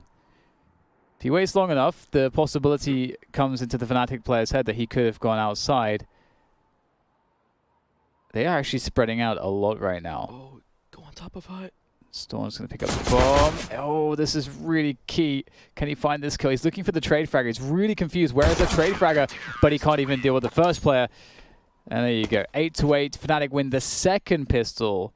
And there's no bomb plant for Heroic. Heroic are in desperate water right now. Desperate trouble. Yeah, the gamble for Fnatic to start this game on Heroic's map pick on the T side, it might have paid off already. The scoreline is even. They're on the favored CT side. Their win percentage on the CT side is roughly 7% better than it is normally on their T side. So with how this match is shaping up, this might be headed to a third map in this series. But oh, that's a nice start for Heroic in this round. Borup takes down Golden outside. This allows so much space for the Heroic camp, and they'll be met by Brawlin. He's got an MP9 here at lower. This elbow position, what can he find, though? A few players to challenge him, and he can't get anything. It's all Borup all day. 2 kills for him. And now Heroic will keep pushing on forward, but do they expect Crim's position? He's in a nice spot towards control, but it looks like they'll just evade him. The numbers have swarmed the bomb site. Crims is in a tough spot now, even tougher as he's been degged on the chin. That leaves Flusher and JW. And I don't really think there's anything they can really do at this point versus the swarm of 5 players who've collected SMGs on their way. Stabon's Dawn with an off angle when you finish off the job. So that's a complete disaster. All 5 players survived for Heroic, and not everybody had Kevlar in that round. So that is quite a nasty surprise for Fnatic, who were in a good position and are now in an awful one. Yeah, and Heroic didn't even have guns on all of their players, but yet every player was able to at least recover an SMG on top of that. And now those SMGs can just farm the Fnatic side for cash. Mad monies. But Nuke is one of the better force by maps. They get some tight, close angles against the offense. But it looks like it's going to be a rush ramp from Heroic. Forcing Fnatic to fall down, or they're going to chase him. Flusha died in the process. He did. Deep of the bomb getting planted here. So critical that Heroic were able to turn things around immediately.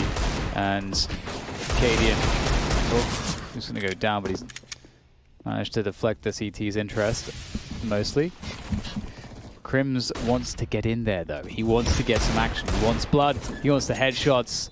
He wants inflated statistics. Is that plus minus? Uh-oh. There comes that's you again.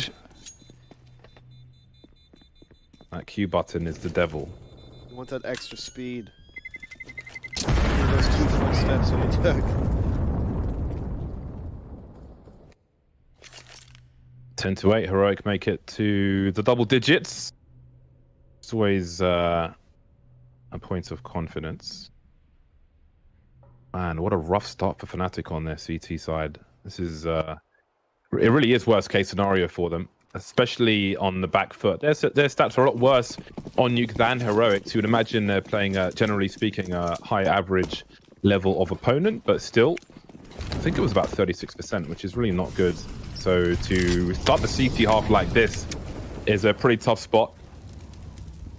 Crimson Brolin have opted for Desert Eagles, which is interesting on the CT side when you're really light on money. I wonder if that extra cash would have been more useful on the buy round, but we shall see. Crims lurking outside. So far, so good. He's got 2. All right, then. All right, then, Crims. He's made it winnable for his team, potentially. They should be able to get rid of those guns, though. Throw them over the fence. If it doesn't, or have they done that already? Didn't think that I've seen. You could probably just press E. I don't think they'd be able to throw them farther off. Ooh. Weak arms, spaghetti arms. Need to lift some weights. Storm just covering the approach. Oh, the timing could be absolutely ruinous. Oh no. That's some Counter-Strike stuff right there. Still, though, 2 versus 3 for Heroic. And with the positioning that they have, you would argue that they have some serious advantages here. Oh, but because Golden has that AK, doesn't look like those advantages will work out.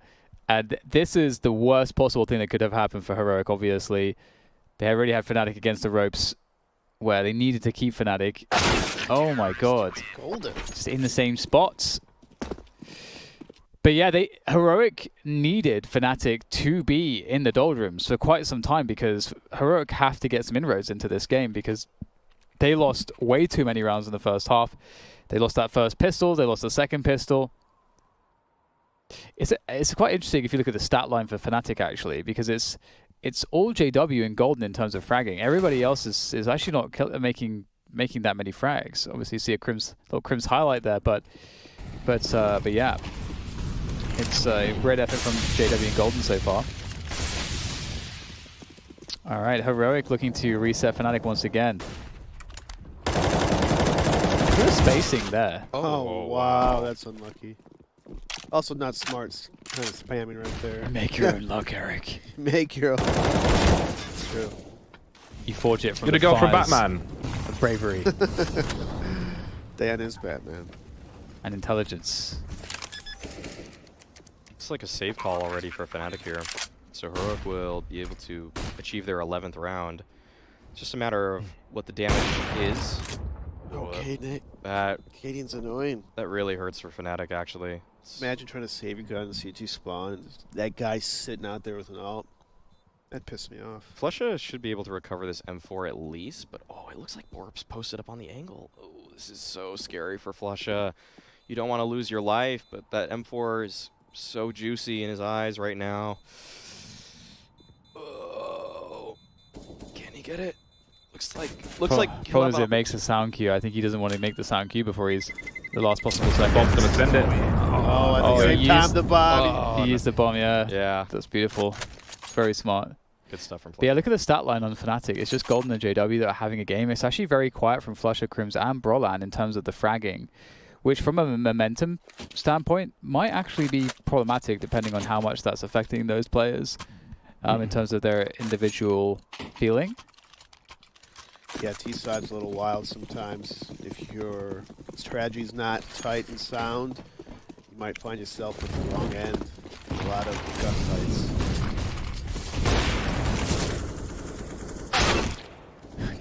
Bonk. Just that Deagle outside is really annoying. Falling back now. Did they recover the gun with an HE or something? There was the HE. I don't know who threw the HE, but I feel like it sent the gun towards the T's. Yeah. So that sucks for Golden at least. I feel like we've seen so many Deagle kills from Fnatic and this week. Yeah. It's like Especially bags and Golden. bags of them. I think that's the best class is the Deagle.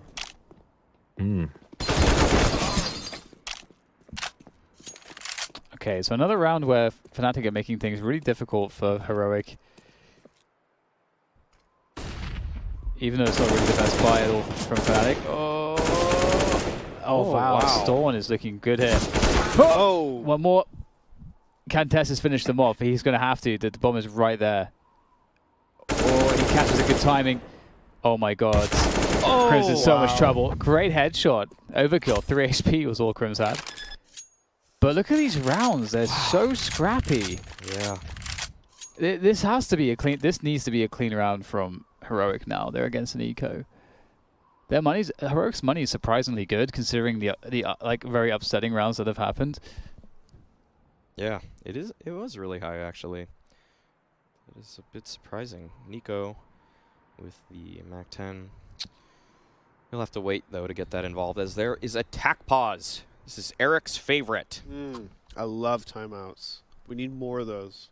Not just at the end of the game when you're down, 4 rounds. They only need a couple to win. Why not just call it at a 4-4, So when I was competing in the Quake 4 days, there was this mod for Team Deathmatch, which was called X Battle Mod, I think. And when you would pause the game, Tetris would appear. And you could just play Tetris in the game. And then if someone would pause later on, you could continue your Tetris game from where you left off. It was great.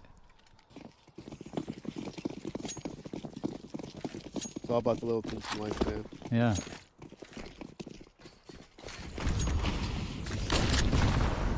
Smoke's coming outside. Nico's trying to get a kill on Golden. Golden just peeks to his death. Now Nico's in a free reign. He's down lower. Have a good time. So scrappy. So scrappy, but I'm sure we will return to normalcy at some point. Still a dangerous round for Heroic. Tesses moving on around the outside, tagged by the scout. Now he's in a really weird position. Scout going up the ladder. JW knows that they may be closing the distance on him, and indeed they are. And now JW is entertaining. Now you do wonder if Fnatic will try to reposition elsewhere. Nice angle from Tesses, though. He's outsmarted JW on this occasion. And that will really help things. The long range of the scout tagging has been eliminated for now. Rest of the team on the low ground. Lower and lower. One of them downstairs. Lusher is still with the CZ. Seen more 5-7s these days. A rise of the 5-7s, but CZs are still to be found.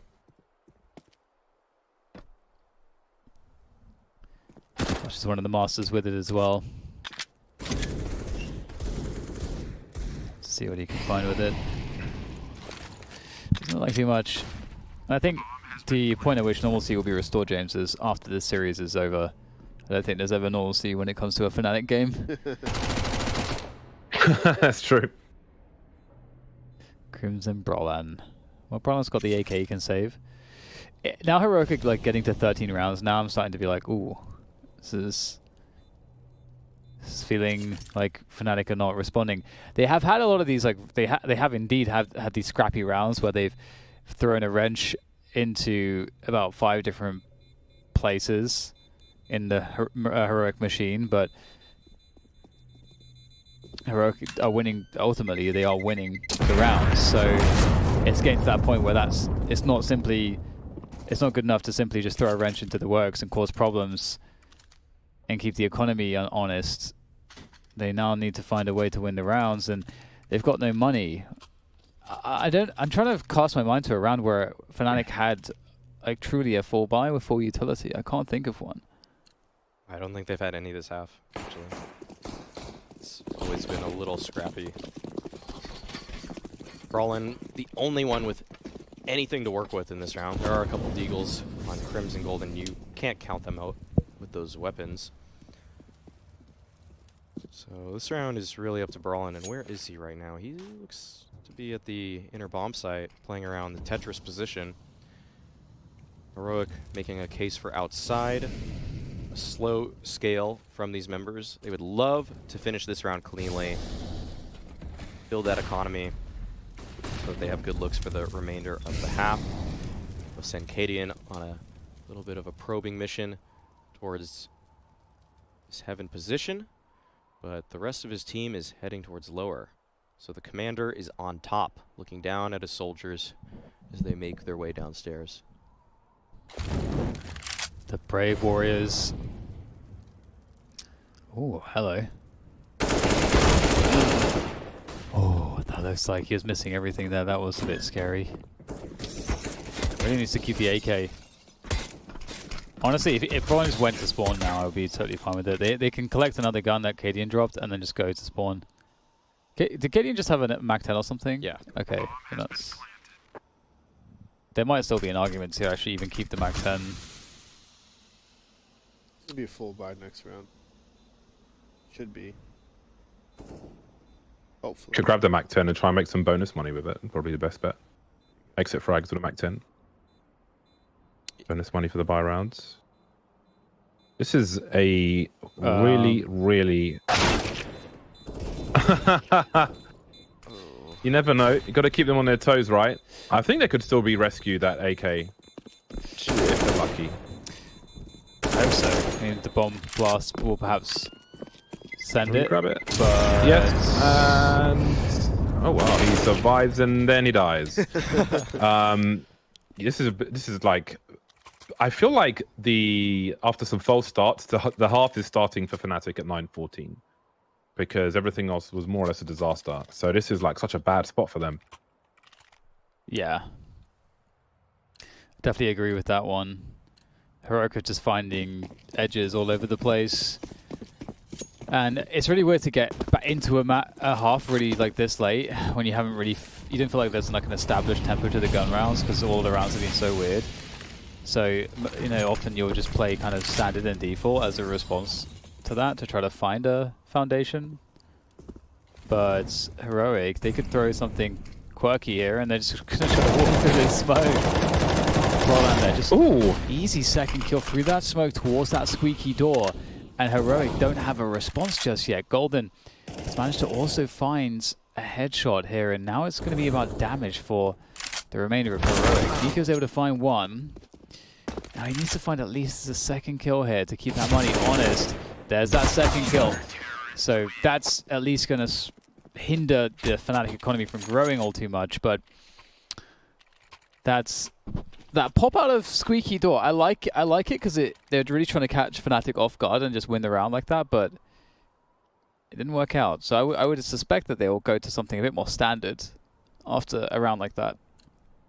Yeah, the door pop is a good call if you actually made a player rotate down, which they were feigning with the whole nade the door, smoke the door flash combo.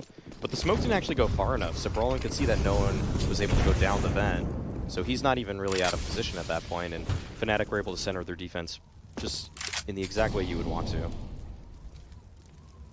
They'll have to do some more work, Fnatic, to put Heroic on and Nico around, especially if Heroic are able to plant the bomb in this particular round. But for now, they'll be focusing on the outside as a forward smoke to potentially create some variance for Fnatic. That flashbang, though, I think Golden may have seen something, but he's still seen something anyway. 2 kills for him, he's dropped the bomb as well. Brian trying to capitalize on the situation, but Cadian will be able to eliminate him. They know Golden somewhere. That bomb still needs to be secured and moved to a safer location. Tetris trying to make a play now in the meantime, but Crims has a superior angle, which makes it a 4-on-2, just about. Golden with 19 HP. Successful so far for Fnatic. They need it to finish this way, though. Again, in the numbers, need to keep that money up because it's still pretty precarious. Precarious indeed. Heroic looking for some sort of plan here. The more nefarious, the better. Storm. Oh, whoa! Quick little fadeaway tap there onto Crims Founders. JW lurks above, just waiting in place for Storm to make a wrong step, but Cadian now. There's a shot. The trade comes through. Storm has to make it work now as he emerges. Needs to grab that bomb. Flash won't make it. JW finishes him off, and Fnatic survive with 2 players, so their economy is not growing, and that is a problem because they'll spend everything. And should it be the case that Heroic find that round win, it might just be that this round, the round win would be the game. So the question for them is, can they find a way to win this round? Because if they do, they likely win the game and the series. That'll break Fnatic. So interesting. I mean, you look at Heroic, and it feels like they should be beating them like 14-6 or 14-7 by how well Heroic is doing. But Fnatic, they're always around. They're just never easy to beat. Really, they're like little alligators. Just can't kill them. So, little alligators. How many times have you tried to kill little alligators? You know, they're resilient. That's what I've heard. That's the word on the street. They look kind of squishy before their scales have really They're developed. dinosaurs, all right? They're not squishy. They're scaly. I think birds are more but They both are. Okay, there's more than one kind of species. Okay.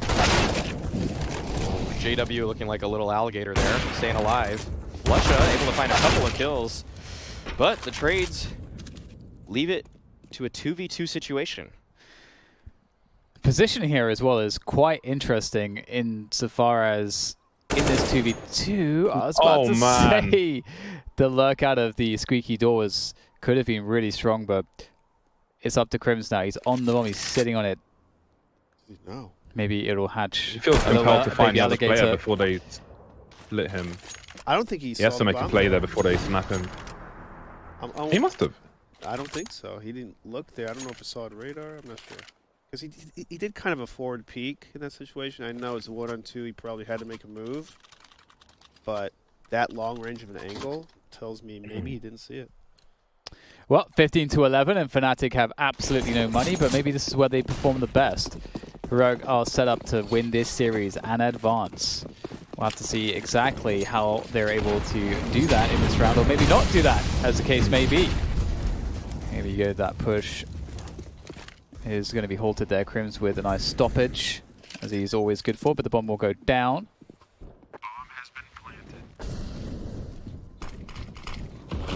This becomes such a difficult situation for Fnatic. They have no kit, so they'll have to find this kill, these kills, in rather quick succession.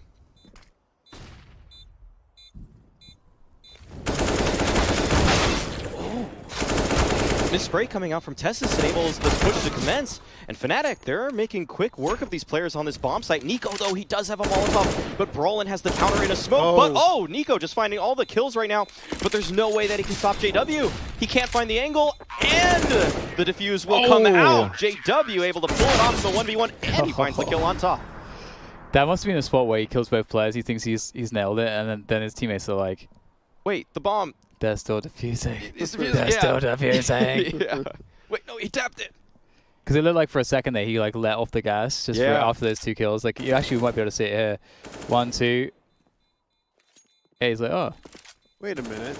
Wait, no, he's on it. He's on it. Yeah. Oh man, so close.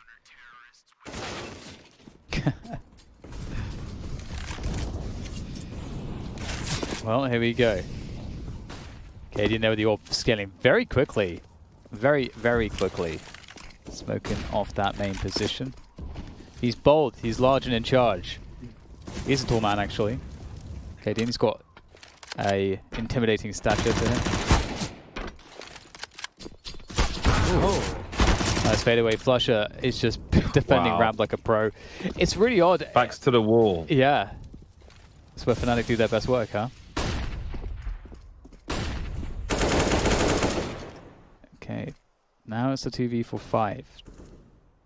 Almost a 2v4 because Flush is so weak. Pretty sure there's an art of war thing. Art of woe.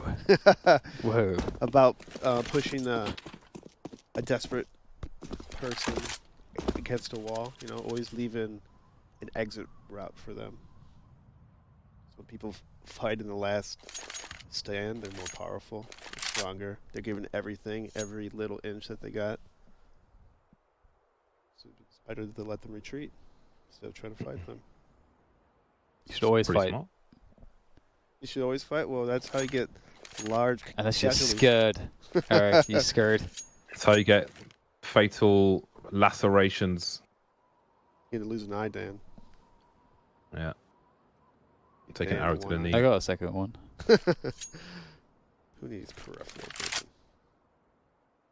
Well, this is a long save for Heroic. And it's never over against Fnatic until that board reads 16. But it may not. Not in a victorious fashion. We may be heading towards overtime here. See what they do. Well, that's a weird spot, isn't it? I mean, do they force up around this?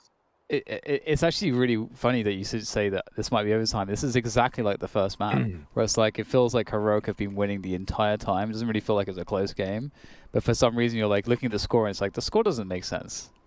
Yeah. You know, Fnatic have been. This is a very Fnatic game. It's like it doesn't feel like we're seeing any conventional situations in terms of like the way that you know, everyone's playing gun rounds and defaulting and all of the normal things that you'd expect to see, set pieces. A lot of it's like these weird scrappy rounds where there's this like Fnatic are able to get these extract, you know, like a double kill with a deagle in a round that they're not supposed to. Yeah. And then maybe stealing a gun away to the next round and then making a play with that gun or whatever it might be. It's very strange. This is an interesting decision from Heroic to buy here.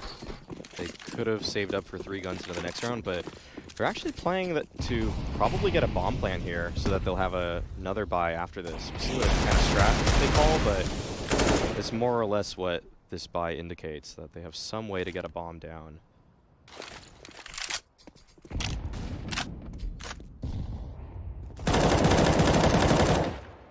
Nervous times for Heroic.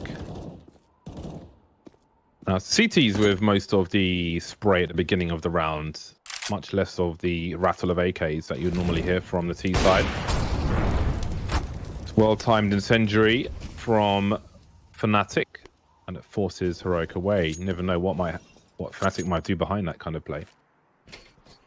Just biding their time, Heroic, looking to set up a wall of smokes outside, one would presume. Is that the one for the hell position as well? I wonder. Yeah, if it's from there, that's the... I think... Oh. The timing there. Such a strong peak. If you hit that timing and they're lined up, it's just so strong. It changes everything. Golden's still being really annoying. He doesn't have to be annoying for too much longer, though. And Fnatic are going to finish this round because he's outside. Heroic wanted to get these frags back, use this opportunity of this outside presence to convert it into trades, and Golden smells blood. He wants some more frags, man. He knows the round's over at this point, and that Heroic are running for the hills, but looks like they will be able to get there. Although, we got to play up on the roof. Brother might be able to actually get a kill here, and oh, he's going to fall off at the wrong moment. Uh-oh, all these nades coming in. It's going to cause problems for Storm. Oh, look at the back off the time. Oh, he's lucky. Oh, man. Orb's not lucky. Oh. Yikes. And, oh, this is so weird. This is so weird. I almost They had no map control that entire round. They had 0 map control. Yeah. Everything they wanted to do was denied. I almost want to say that Fnatic are favored, but I don't think that's how this game works in this, you know, matchup.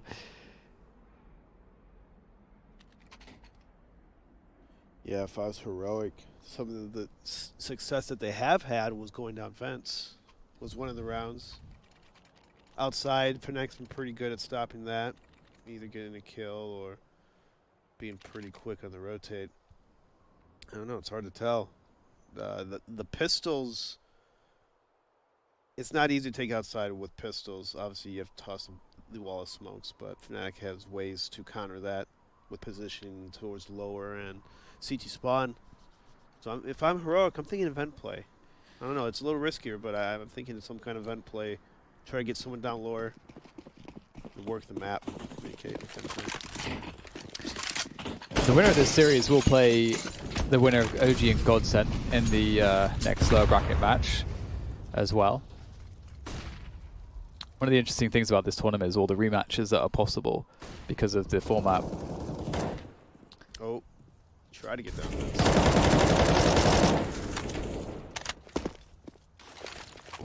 How dead is Storm right now? He's actually alive. That's really important. Their smokes are a little off in that vent. It was heat. It's like finally this happened. So we saw Heroic win this kind of a round earlier in this half, much earlier on, where Borup had an AK, a solo AK, and they got down lower. So that's kind of it feels like that's the win condition, is to get to position. Borup, he's able to take down Golden outside though. That's a huge kill. Yeah. Will Fnatic try to do anything before they make their way down fully? It looks like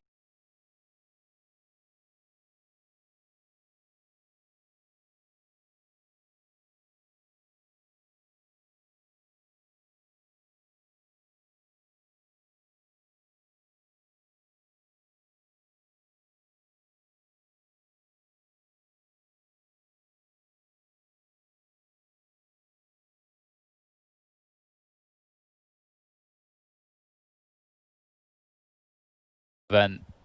And maybe that's what the play is here with Borup. Oh, no. Broland's holding it down. Lower bomb site's the only thing that's possible now for Heroic. Oh, they've hesitated and left him isolated on the B bomb side. It's going to die by paper cuts, one by one. They had to commit through that molly, I think. And the inevitable has happened. That was such a weird half. Yeah. I think mostly for Fnatic with the run of rounds at the beginning and just all the crap buys at the end for Heroic as well. Yeah, Heroic kind of started speeding it up towards the mid when Fnatic started to win a bunch of rounds. I don't know if Heroic was getting kind of lackadaisically and just, you know, maybe going too much into the flow kind of thing. This reminds me of yesterday, OG versus Vitality on Overpass, where Vitality full favorite, yeah, they just can't seem to close it down in loads of weird situations.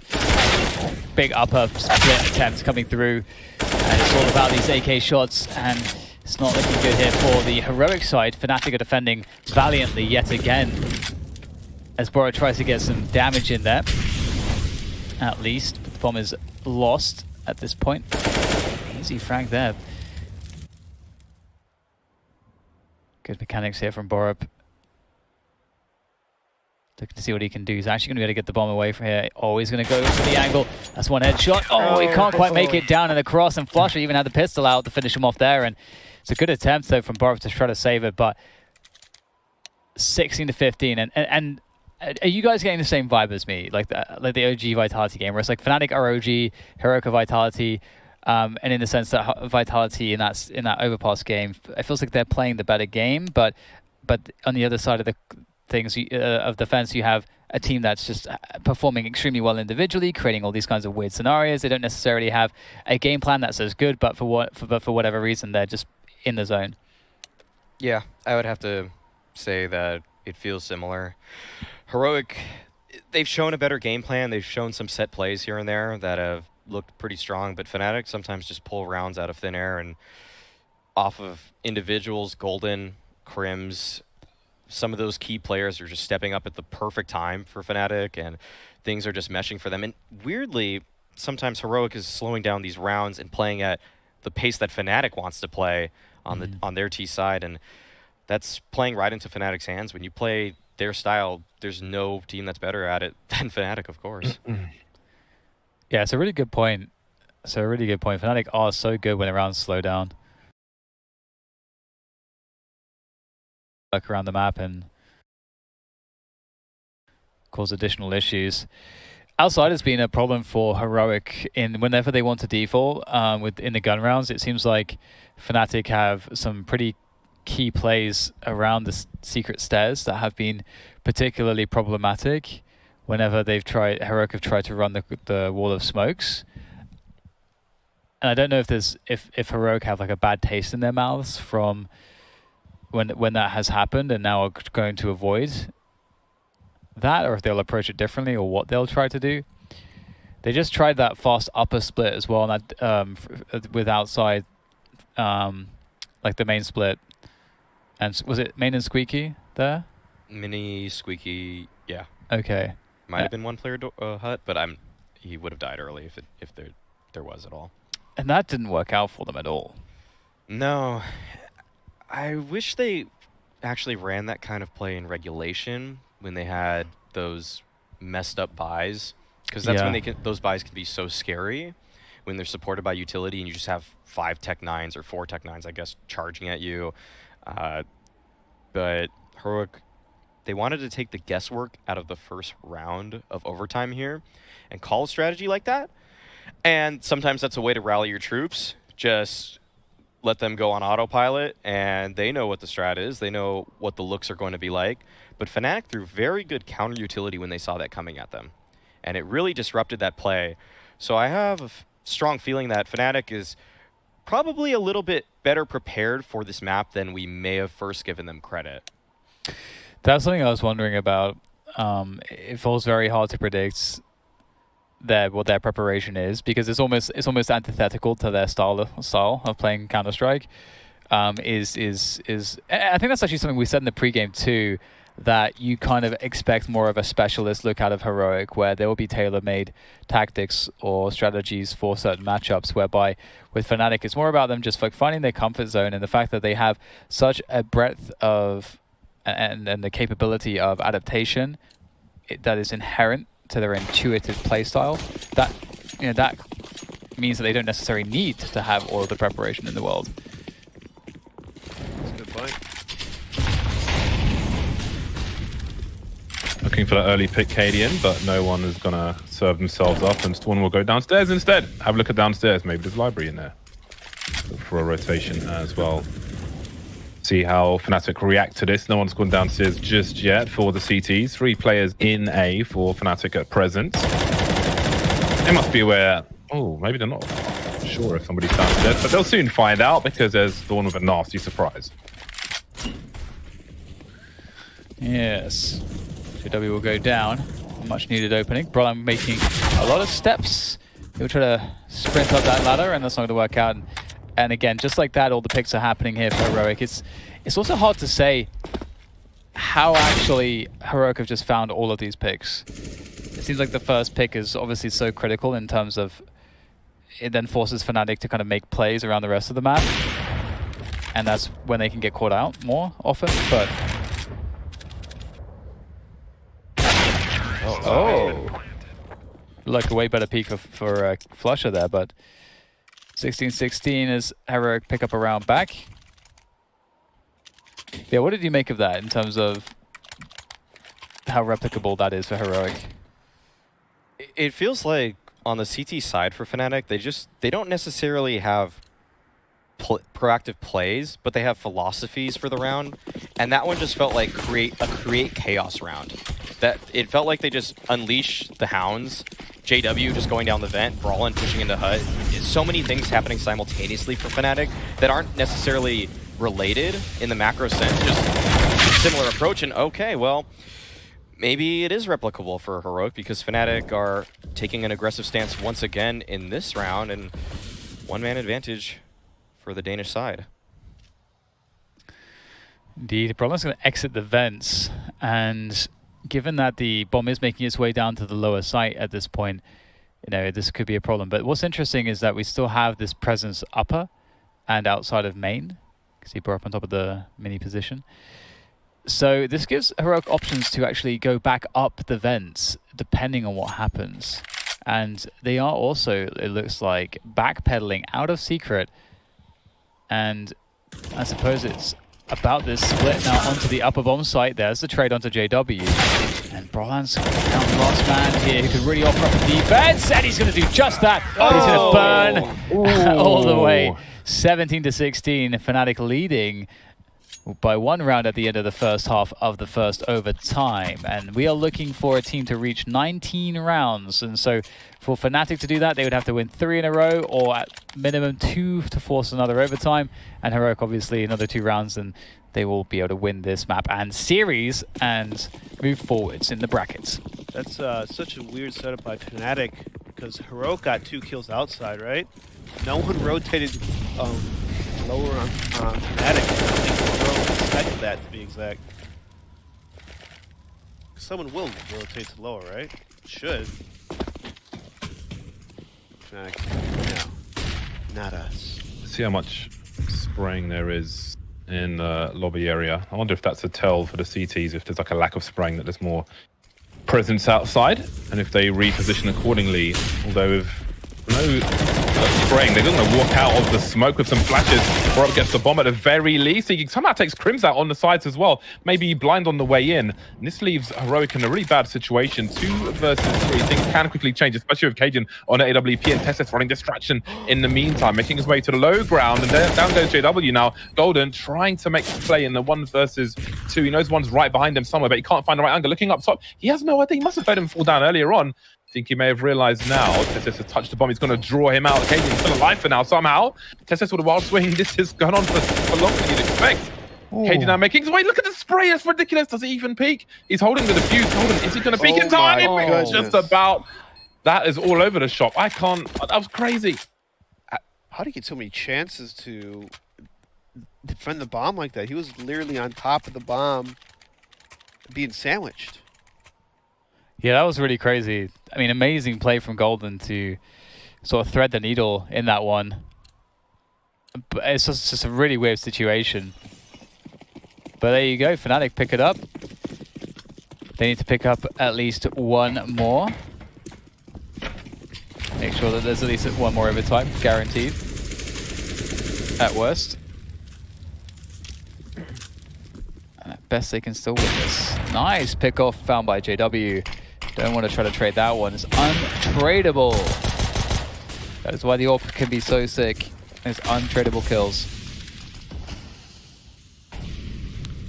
And now the outside effort from Brolan.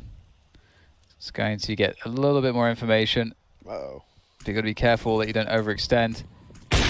Oh, Storm, that's an opportunity that is well and truly fluffed. 2 versus 4. 1 versus 4. It's just such a strange game. Ron wasn't even supposed to get the first kill. And then he ends up getting 2. Looks like the nerves are getting to Heroic just a little bit. Missing some shots, not closing out that clutch against Golden. I think some of those, just the Fnatic magic, it's getting to Heroic. It's getting in their heads. It's magic, baby. It's really tough. They had a couple good looks in that round, and they just weren't able to capitalize off of it.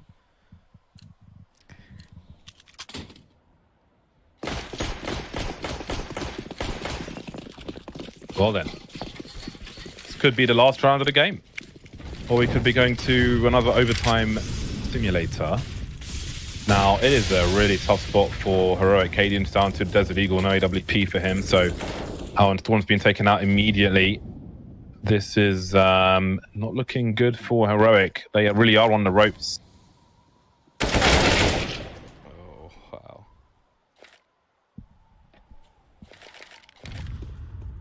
I think this one is reaching its conclusion quickly, but again, we're going to need something exceptional. You can see the bomb is towards lobby, so if there was a crazy flank from TeSS, then he might find that, and that might change the positions of the CTs and what they commit to elsewhere. Well, Nico will catch Flusher off guard. No one's in position to trade him, and again, that bomb, okay, has been collected now by Golden, but he's alone, and he needs to safely join his teammates who've gone downstairs.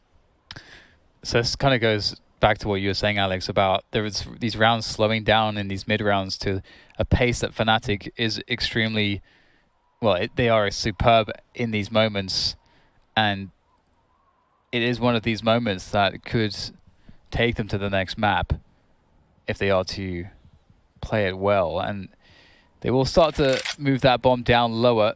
30 seconds to plant this bomb, though. And in terms of a lower bomb site presence, there is 2 players present for this. Cadian with a Deagle and TeSS with an AK. Oh. There you go, TeSS. Able to get one from Decon. Here's the next challenge. Oh, he opens the door at precisely the wrong moment. And Cadian gets nothing done, leaving it all on the shoulders of Nico. And TeSS is going to be so disappointed with himself, I'm sure. But Nico, he can still make the difference. It can still be saved here. He'll have to open the door. There's the first kill. Second player on the trade. Oh. Golden gets it done. 19-17. Fnatic claim it in the first overtime. And we, for the first time, are indeed going to a third map. So good job, Alex. Yeah, totally jinxed that one for Heroic, I think. But yeah, that was a great look for Fnatic at the end, actually. The way that they were able to force Heroic to play to Fnatic's own strengths is it took Heroic out of their game plan. Yeah, absolutely. We'll talk more about that one and get ourselves into the third map after the break.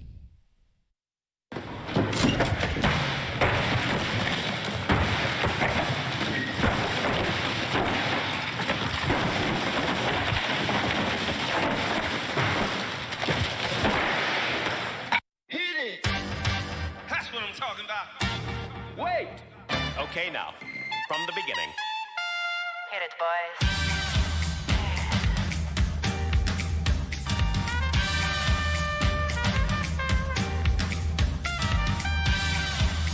What are you talking about?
There is a planet on the other side of the ring. We're going to make sure it's safe.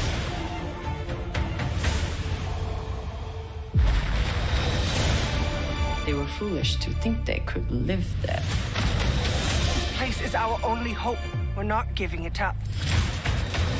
I need to know what is really going on over there.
Welcome back. Okay, so Heroic.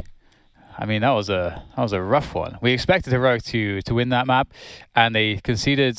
Well, conceded is the wrong word. They were defeated by Fnatic in overtime, and I think that was just a very Fnatic fashion game. It felt like Fnatic were struggling the whole time. It didn't look like they were having, there wasn't stability, I think, really at any point, but somehow they kept winning rounds and causing problems.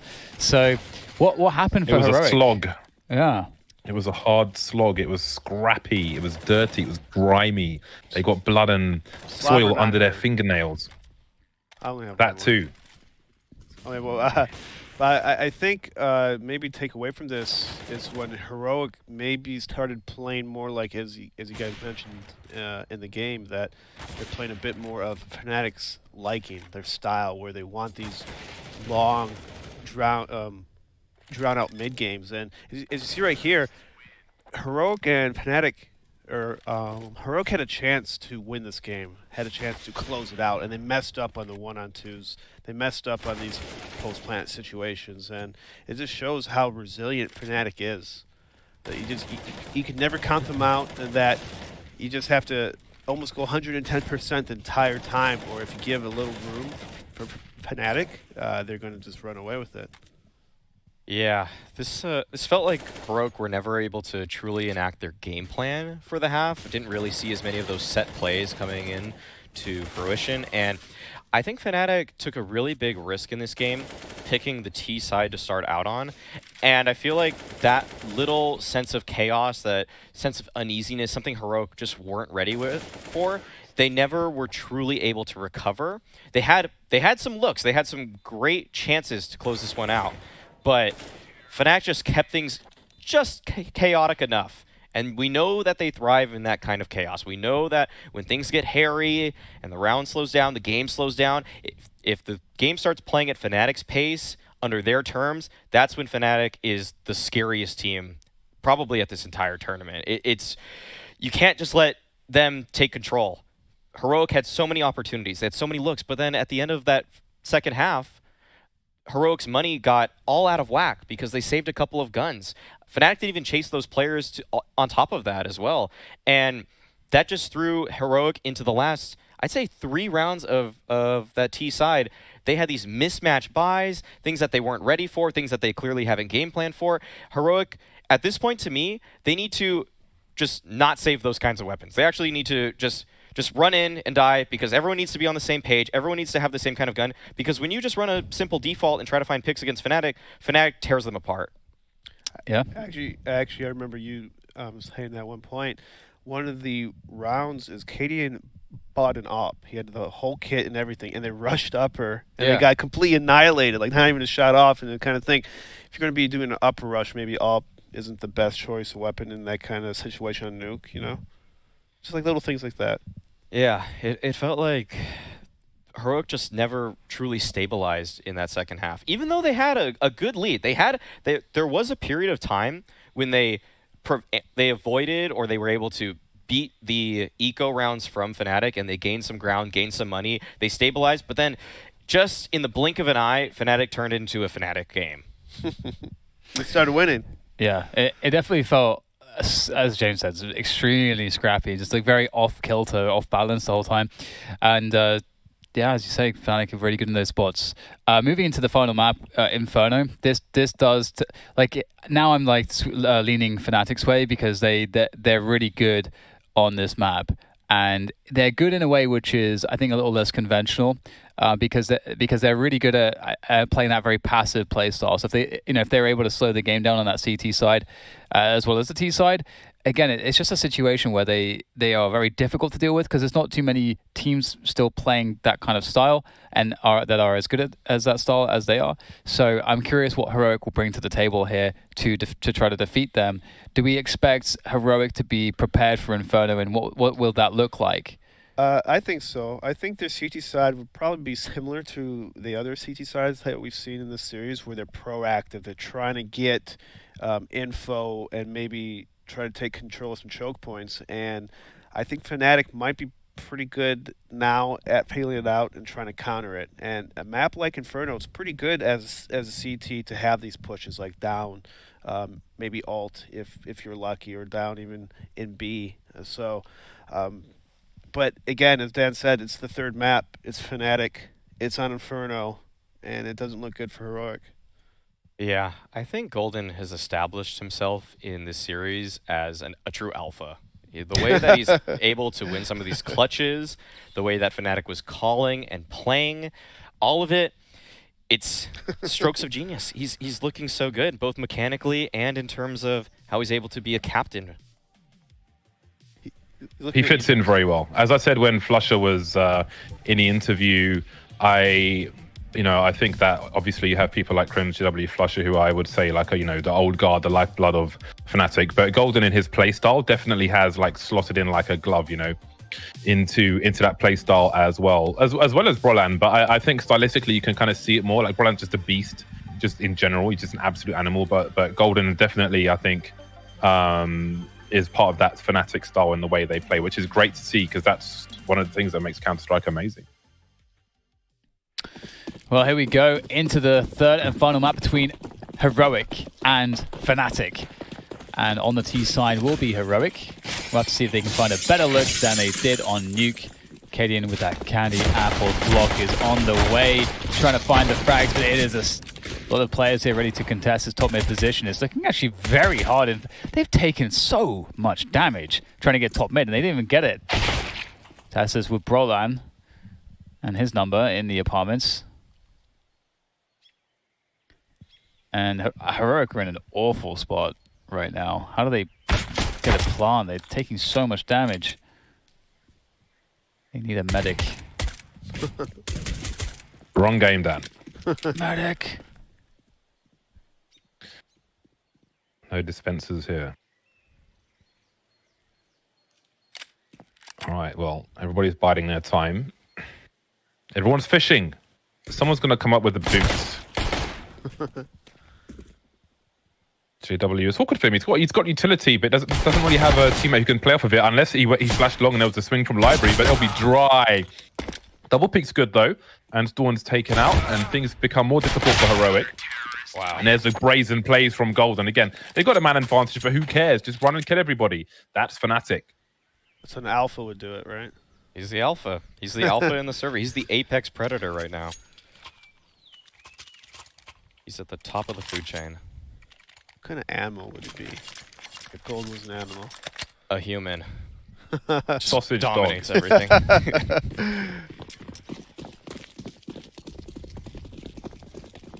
Baby alligator.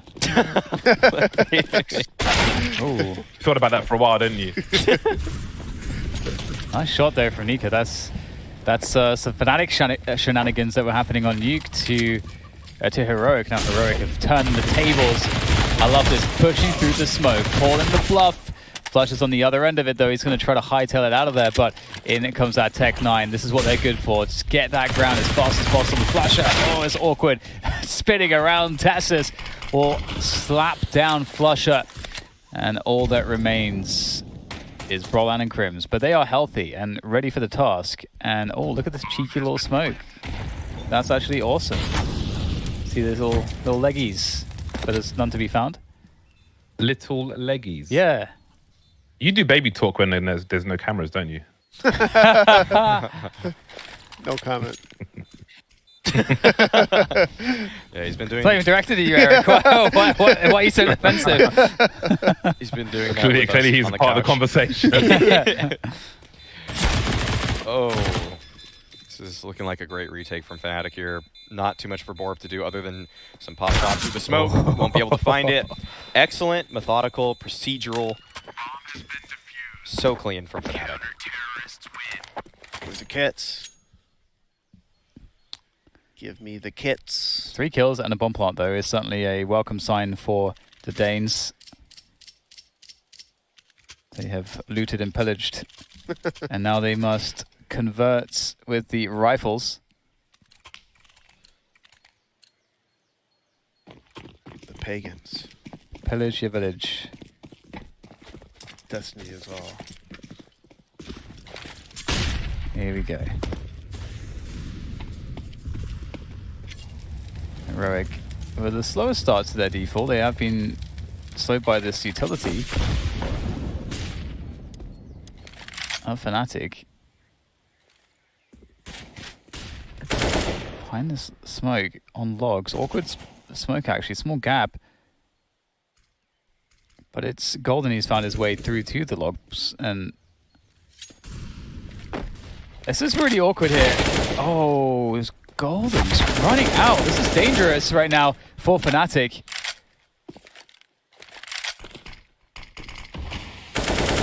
Oh my god, what is happening right now? Oh boy. Get flushed. It's like they know each other so well. What do you do now if you're Heroic? You just got those 2 picks on B. Collapse on your site of choice and abuse the numbers. Yes. Just be basic, you know? Textbook. Clinical.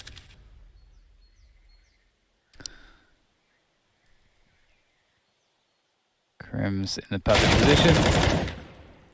And that's just all the information right there for Fnatic. Crims could even start trying to flank. Oh, they could go towards B actually here as well. That is a possibility, but they have 20 seconds. So they have to make this work. Fnatic actually looks so good right now. No. JW up at the back corner. And that's a great shot straight to Tassus's face.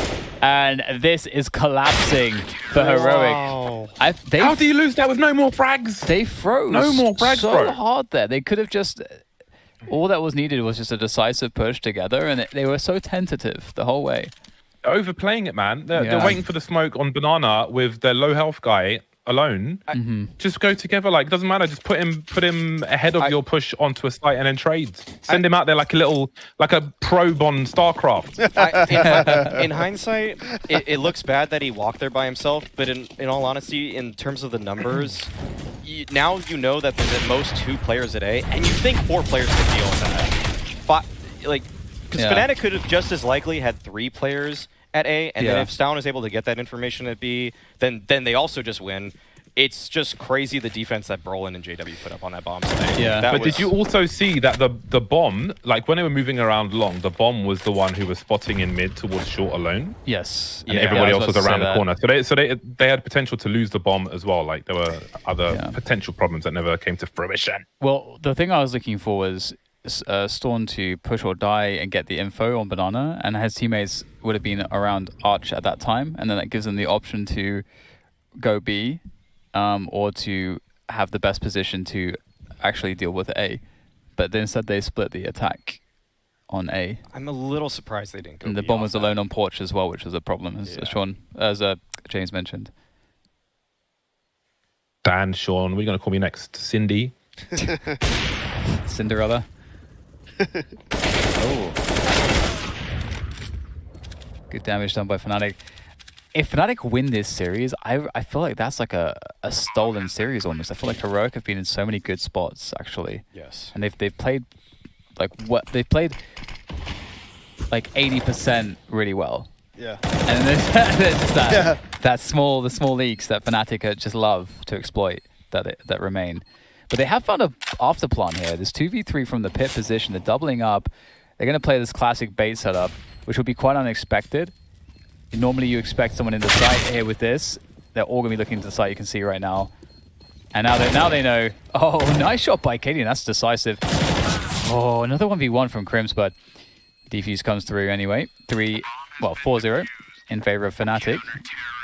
I wonder what the percentage of Fnatic and their post-plant situations. It seems like they're one of the teams that are so reliable on post-plants, whether it's CT or T. I've seen them win so many of these clutch post-plant scenarios. It's just kind of unbelievable, and kind of mindset they must have to be in to always be so comfortable. You know, the bomb's down, the T's out of position. Fnatic, they don't like sweat the small stuff. They definitely don't.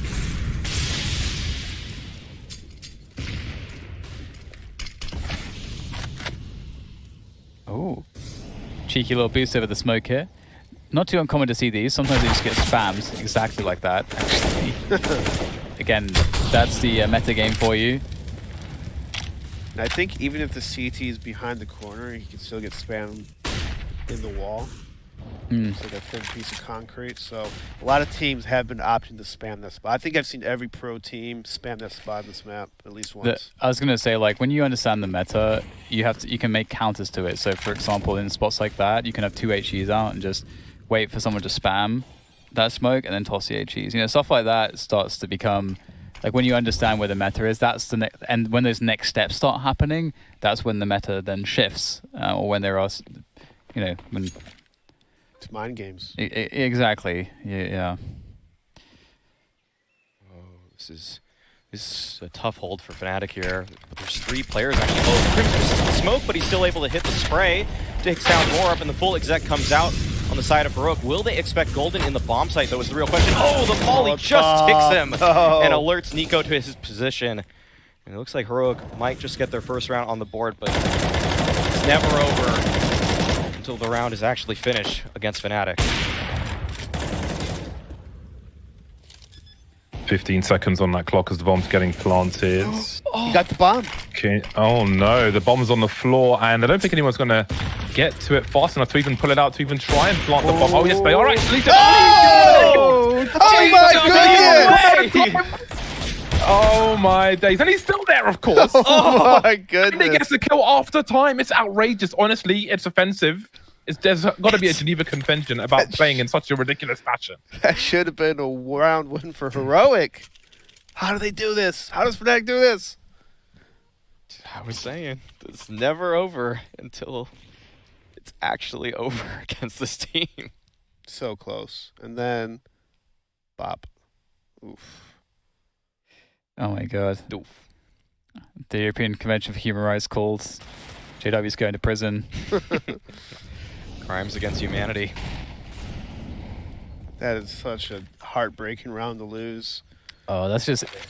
For the way that this series is going for Heroic, that's just... Oh, the damage from the nades there. Even though Golden goes down, It feels like they're going to be fed into a full sense of security here as they push forward. They're going to take so much damage. Fnatic have a rotation in time the smoke comes down as well. This has also, by the way, disrupted the default of Heroic because they're trying to play opportunistically, trying to play off of the initial kill there. So this creates an interesting spot whereby they don't have apps presence or top mid presence. So as far as Fnatic are concerned right now, yeah, they have enough information to realize they're sitting outside of Banana most likely.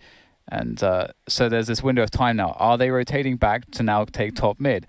The Crims is here to answer for that and get that information to Fnatic, who don't have any real reason at this point in the rounds to change their setup.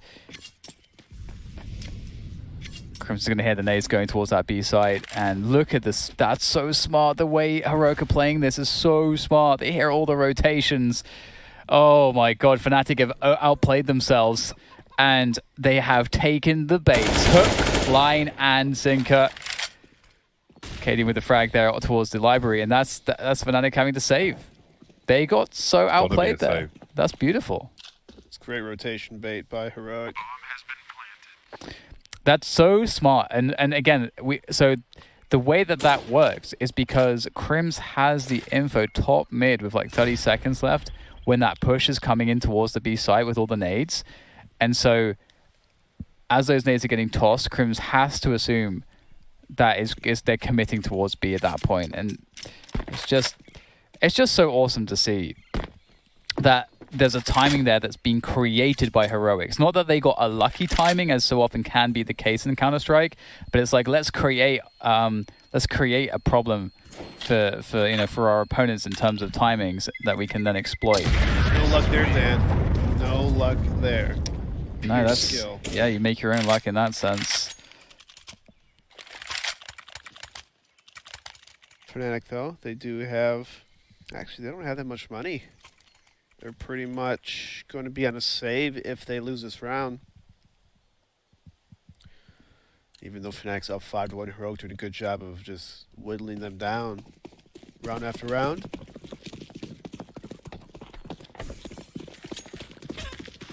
I still remember the Fnatic setups in apartments from years and years and years and years ago. The classic JW pushes in apartments, and he is 10 for 1 now in this third and final map here versus Heroic, having a fantastic time. It's so good that he's on a team where he has the freedom to play with confidence and just do the ridiculous, essentially. And now they've got a 2-man setup towards long. Crims is going to be forced from his position, able to escape for a time, but ultimately he will be eliminated. A minute 15 for Heroic. 4 versus 4. Fnatic only with Flusher able to protect B at the moment. There's a timing right now, whether it's hidden, I would say, from Heroic, but there is a timing right now for that B attack, given that it's just a solo defense. Flusher will fall back, hold on to construction, and that gives you a basis for that retake as the CTs, but it's going to be hard here. 3v4 now, though, for Heroic, as they are starting to lose some of these fights, and they might be stretched a little thin on this defense. With Brolan pressuring Banana, you can see that that's going to occupy Storm's time, and now it's going to... Oh, it's looking terrible right now for Heroic. Oh, no, seeing over the flames feels now an impossible. Hard. Bro gets it, though, and there's the lineup, and that's a wrap. 6-1. It's looking like Fnatic are just going to crush Heroic here. It's actually getting so scary right now. They're just bulldozing straight through them. Yeah, so many of the... So many of the little things are going Fnatic's way. Just little kills here and there. Heroic's doing a good job in their game plan to gain some space, get some control, and make some good mid-rounds as well, but it just seems like Fnatic are just winning those little pivotal gunfights. The way Brolan was able to make his way up Banana, finding 2 kills on his own. I don't think anyone was supporting him. I don't think he used any nades. He just straight up won the duels. And that's something that no amount of prep work can stop. When you have no nades in those post plants, those players just have to beat him. And that's not happening for Heroic. It ain't happening. Nades over the top there to get some pressure on towards that B site. Maybe bait out some counter utility. There we go. Oh, they're going to contact it. See what they can find here with the bomb in tow. Flusher is stuck behind the smoke. Golden isolated, fragged. Uh-oh. Never mind. It's all good. Oh, no. It's all good. Everything's fine. Bombs down again. Post plant 5v4.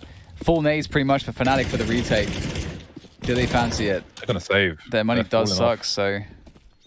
I love it. It's such an expensive investment, which often fails to try and retake the B bomb site, all from one direction as well.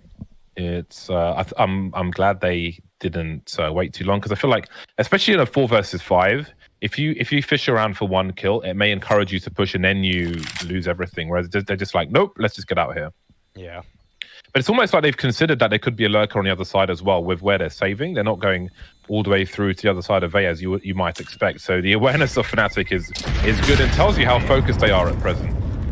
Yeah, I wouldn't be surprised if Fnatic changes up this round towards the B bomb site. They've been playing pretty much a passive setup for the most part, and Heroic's kind of abusing that. So I would think that Fnatic would put a little bit more pressure in the banana, or maybe not play that site spawn kind of setup, because any smoke and flashes that you saw from Heroic that last round put Golden in a terrible spot in the bomb site by himself. Just completely cut out Flusher from helping him out.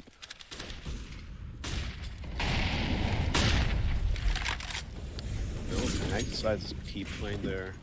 no, they're by the same bags, trying to move around towards that banana. Oh. Little horse pop coming out, it seems. We haven't seen this just yet. Spice things up a little bit. There go the nades. Straight out there at the apartments, into the pit position. Oh, Tessus makes that frag look so sexy, but he's not one for this world, and his teammates are struggling to convert. They do manage to eventually do so, though. A resmoke of Moto. HG as well. This is a lick of damage to JW, minimal. Slither. Bomb goes down just in time, and they surely will realize that Storm is on the side. That there must be one player on the side at the very least.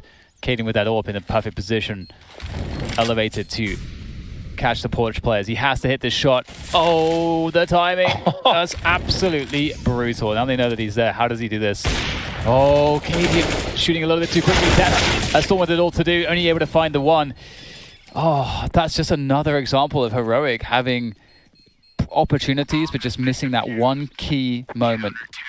Man, pulling on a nade. Obviously, he can't see the people on the screen like we can, but... I do wonder what he wanted to do with the nade at that point. I think at that point in the round, you just have to have your AWP out and go for a kill first, and then you can maybe play around nade work, depending on what you see. Because if he's throwing the molly at that time, he's like, okay, I just want to delay them. Yeah. But that's for the same token, you're always running the risk that you can get peeked at that during that timing, or as it's traveling, if they're peeking during that time, you don't have your gun out, so there's a lot that can go wrong. It looked like he was posturing to try to smoke between the Moto smoke and the lurk smoke that the player approaching from Moto wanted, but that's just... There's so much risk. You want to have your cake and eat it too type of thing. Yeah.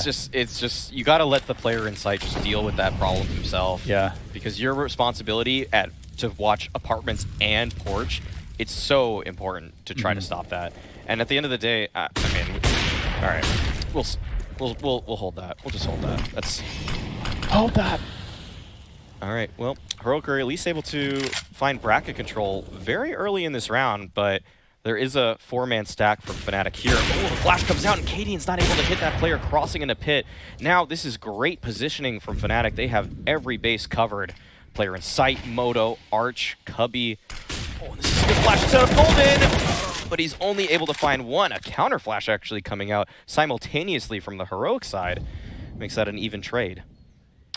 But Fnatic were able to rotate an additional player over to assist, and Heroic, you can see they're actually sort of thinking about...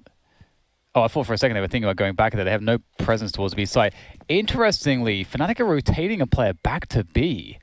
They don't have any info towards that B site, and there's been enough quiet towards A that they feel as though there could have been a rotation, which there is not, and that leaves everything to this man, Brolan, as he gets another cheeky headshot. That might be just enough eked out by Brolan to make this retake possible. You can see JW looking to swap out to a rifle, wants to be more dynamic, be able to move more quickly, and as well, we have Flusher also on that sniper. JW will work his way around porch side. Cadian has an AWP. Not going to make the same mistake again. Although there's the whiff. And his presence has been revealed. Smoke down allows JW to now help to be able to deal with the player on site. I'm not sure if that smoke is good enough. Don't know that smoke is good ticking. Enough. Oh, it's too late to defuse the bomb. They've kind of just got stuck. Yeah. Really. They just couldn't find anyone peeking and then just kind of got stuck in the mud there. Wow, Tess survived. Tess has survived with 2 HP in the pit. That is such... That's some good luck for Heroic. Because he only had like 18. 15 or something like that HP. It does really, 16 if you plan in the wine position and you go to the far corner. There you go. I guess it's not luck. It's calculated. It's all calculated. He knew. There's no such thing as luck. He knew. Here he go for that fast pick. He gets abused by Flusher. Storm collecting the orb for his own nefarious purposes. As Heroic work on that abs control, which is given by Fnatic. They don't care about the apartments. They care not for the apartments.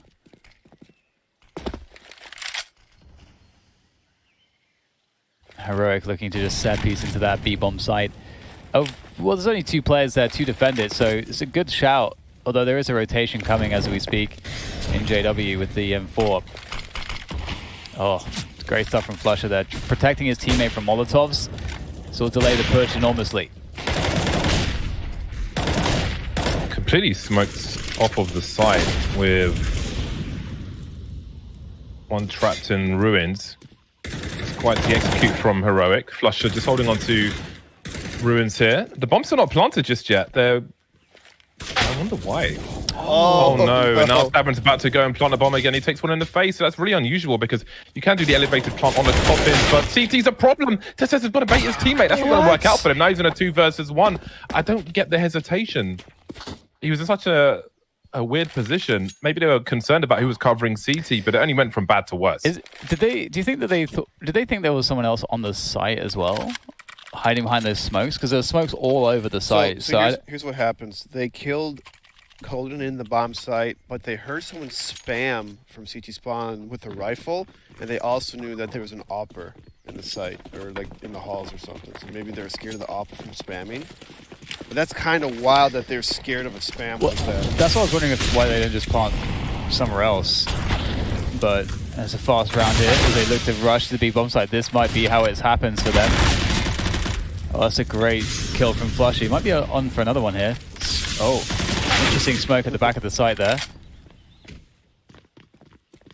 And this is definitely doable. Look at all the utility here for both Brolan and Crims. Good double peek there from... It's a good chance. Heroic. It's a good chance for a late comeback for Heroic. Could still get a good score out of this. As strong as Fnatic have looked, their money is broken now. So Heroic could... I mean, 7-8 is definitely on the cards here for Heroic. As long as they don't hesitate too much and kind of make an unforced error, if you will, then there's a lot of potential now. That they have a team to exploit in Fnatic who cannot intelligently defend themselves, as they say in the UFC at least. It's going to be a lot harder with what they have. Yeah. But I mean, it is Fnatic. We've seen them win rounds of less. That is true. That is true. Fnatic never let you off easy, no matter what the buy is. See that Golden is already pushed so far forward with that 5-7. JW slotting himself deep in the apartments. And Heroic, they'll have to have such a cautious approach, something that's utterly flawless if they want to walk away from this round unscathed. You know that Fnatic, they always have a couple tricks up their sleeves, a couple hero plays. So it'll be difficult. See if Hero have their procedures in place. They have a lot of utility, so they can flush out these positions one at a time. And it looks like they'll take that opening to banana control. Keep using that utility to press on forward. Allowing themselves that space. And 50 seconds left in the round. It's actually forced out a rotation from Fnatic. You can see that 3 players now on radar are moving over towards that B bomb site, which will greet JW and Crims. So it's really up to them to try to find something here on the opening. Crims faced off against 3 players, able to get 1, looking for more. A second kill for Crims, looking for the 3rd, but Cadian does take him down. That's already so much damage, and JW strikes from apartment with the knife kill. Why does it always happen? And Sound and Cadian, they're trapped now. They're in the corner. Golden punching them in the back. And 4 people are alive. And somehow Fnatic walk away with that round. Ow. What? It happens every time. It always happens. Always. I can't believe Always. it. It's outrageous. I can't. We set it up every time, though. We set it up every time like it's possible, and they do not fail to deliver. I'm running out of words to describe these rounds beyond just saying Fnatic. It's just Fnatic things. JW with a knife. But it does look like Heroic's kind of putting themselves in these spots. Like their spacing's off, their strats are like kind of maybe a little risky. They're just walking in the middle. I don't think the spacing was bad versus Crims. He's just spamming a deagle and hitting headshots. The player, yeah, the player in apartments maybe though alone. All right, Flusha though, he'll be alone here at Banana now, trying to play off of his half-wall smoke. Ooh, so tense.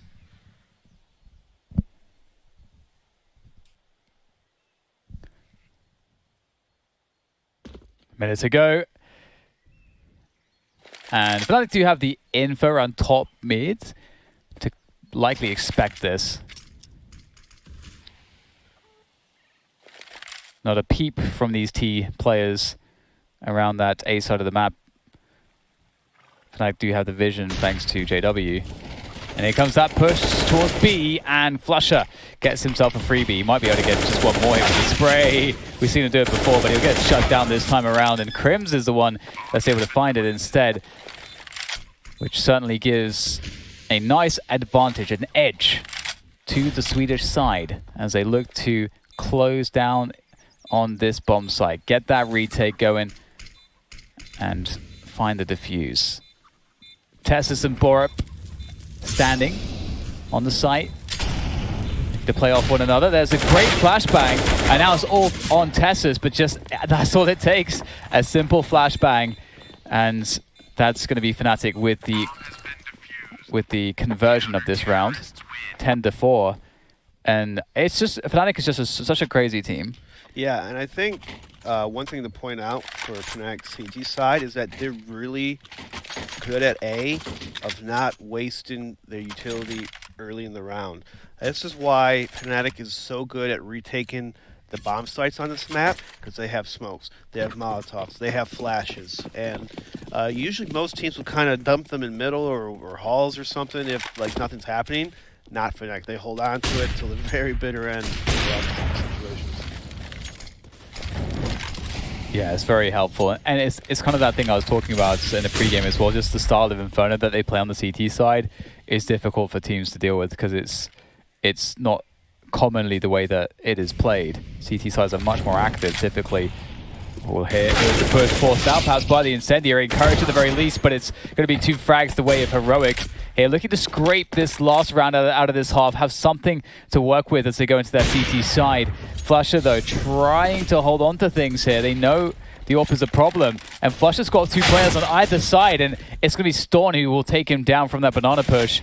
And JW is quick on the push through CT, but he has a smoke to contest with, and he is by himself. His teammate, Brolan, is towards banana. And I feel like it's all on Brolan here, and he's got to play the guessing game. Where is the T? There's got to be one here somewhere. Oh! What a flick! 3 more players to go. It's a great nade. Oh. Some good chip damage, but that's going to be a wrap for the first half.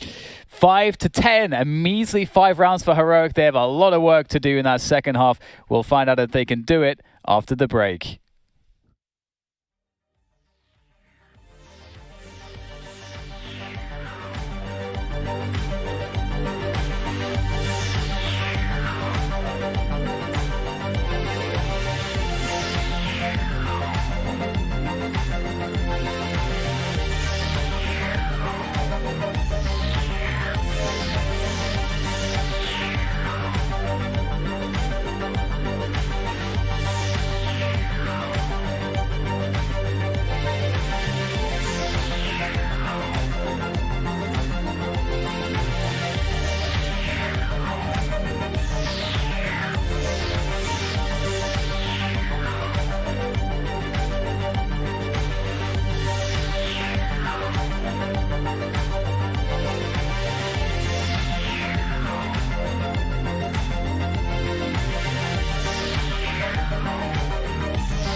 And we're back. Fnatic with a commanding 10-5 lead right now, but will Heroic be able to bounce back? Cadian has a CZ and would like to do just that. It kind of feels like everything that can go wrong is going wrong for Heroic at the moment. That's kind of what has been happening, I feel like. It's an accurate statement. It's tough to mentally come back from that. And that's the kind of the position Fnatic can put you in. It's one of the things that they do. They like to see you struggle. That's a great little play, though, with a flashbang to extract the first kill of the round. The first blood has been drawn. Cadian with that first blood.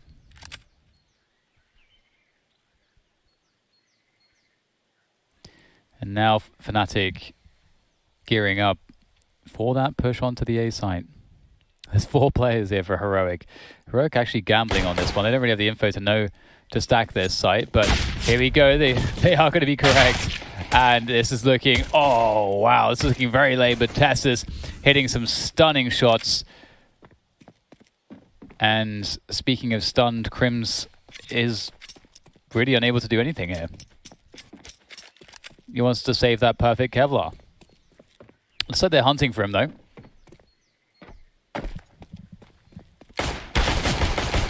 Oh, if he gets his kill, oh, he could get to the B site. He could find a plant. Oh, okay. Almost. It's down there to recover the situation or just close it off. And Heroic, nice pistol round from them. That was a good defense at that banana position to start things off, and the way they rotated off of it as well. Just good stuff for them, all things considered. That is the look you want for your team moving into this half.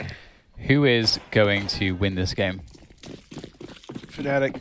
Fnatic 16-14. Fnatic. 16-14, is Wow. everyone on board with that? It's going to come. It always. I don't think it's going to be that close. 16-10. Ooh. Ooh, that's ambitious, James. I like it. No one going for the 16-6? Necessitating them winning this round? Alright, well. Certainly won't be a 16-6 scoreline, but it might be dominance. So it just very well maybe.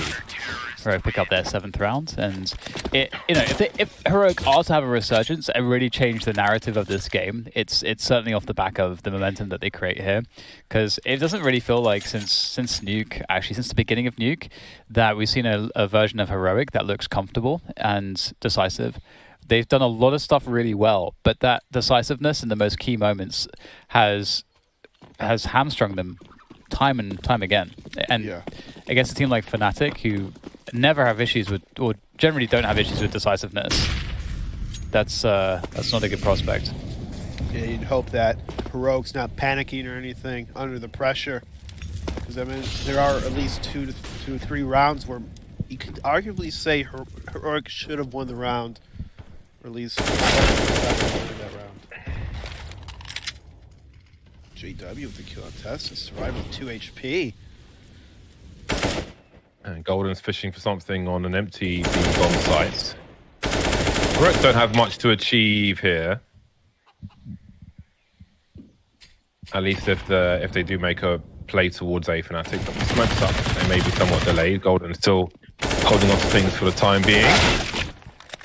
And now 2 players have been lost and off they go. But now this is like a situation where Heroic might go for it. They've got rifles to collect. They've got a kit. Cadian's tagged, but they've got utility. So before it was just a save with the MP9s, and now it's a very different situation. The situation almost sucks because it's hard to, like, I feel like it's not obvious if you should go for this or not. It's really difficult. But they are making their way forwards, and these post-bomb positions are really scary here. They'll trade out though, but the HP, this is such a 50-50 at this point. Nate's going towards the back of the side. Flashbangs have been unleashed as well. Nico trying to charge forwards. He's to find the next kill. JW is dead, but Flusher should be able to get one at the very least, but he's held it for too long, and it's going to work out Heroic's way. And wow. Oh, it's so close, just barely in time. And that's such a hard call to make. I feel like, again, I feel like that 3v3 is like they've got players that are really weak. Fnatic have had loads of time to set up post-plant. They could really be anywhere. And I think Golden was in a bad spot. Sorry to interrupt you. Do it. I think Golden was in a bad spot again.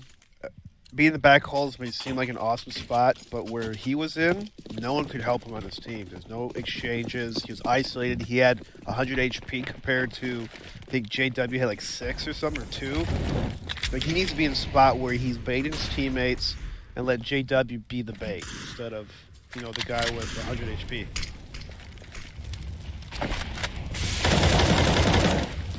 Well, Heroic, you know, I'd mentioned I really felt like they need to bring themselves mentally back into this game. That last round, I think, would likely have helped that cause enormously.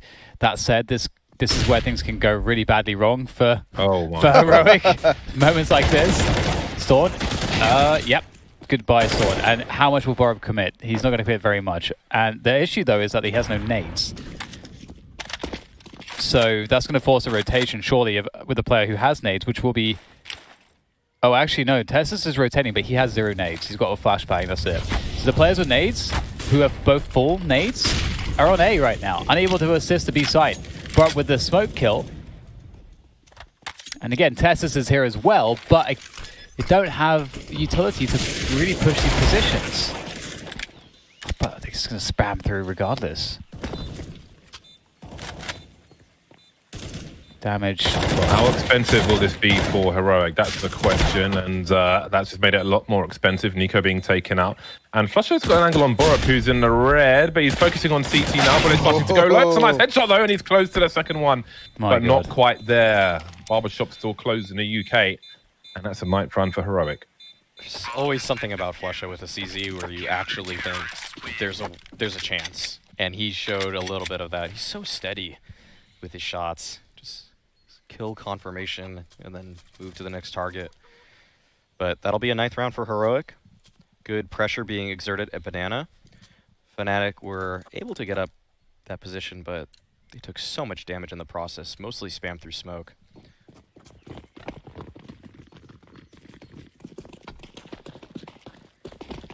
For B setup to start things off for Heroic. They really want to take control of this B position. This is going to be very tough for Fnatic to deal with. Golden does press on forward. These mollies are all around him. He's burning up, but somehow able to find the timing between it all. but he won't be able to evade the shot. His 5v4 advantage taken. IGL on IGL violence goes the way of Heroic. Problem with the porch creep here. Such a scary position to approach because of these. There's so many crossfires that are just awkward, very awkward. There's no immediate cover either. So there is Broadline. He will take down Nico. That's actually an enormous kill. He does get traded, obviously, but that's a pretty big pick to find. His teammates, though, in a spot of bother in this situation, however, because Heroic are comfortably settling into a 2-2 setup, and Fnatic are running low on time now in their effort to look for openings. Although they will commit towards the B site and just hope that this can work out for them. Smokes available. A Molotov on Crims.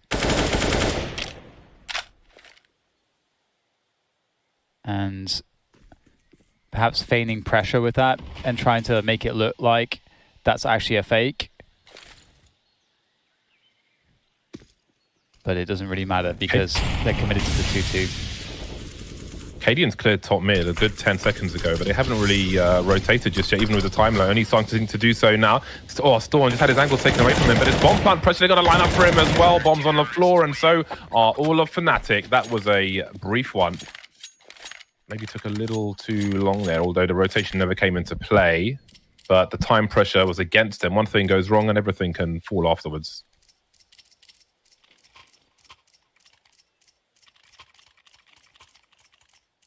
Fnatic will still have money to buy here, though, so can continue to exert that pressure into this round.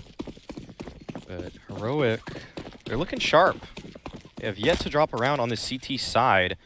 Cadian, ooh, misses the shot, but doesn't actually lose his life. Oh, Stown is being pressured so quickly. Thankfully able to recover.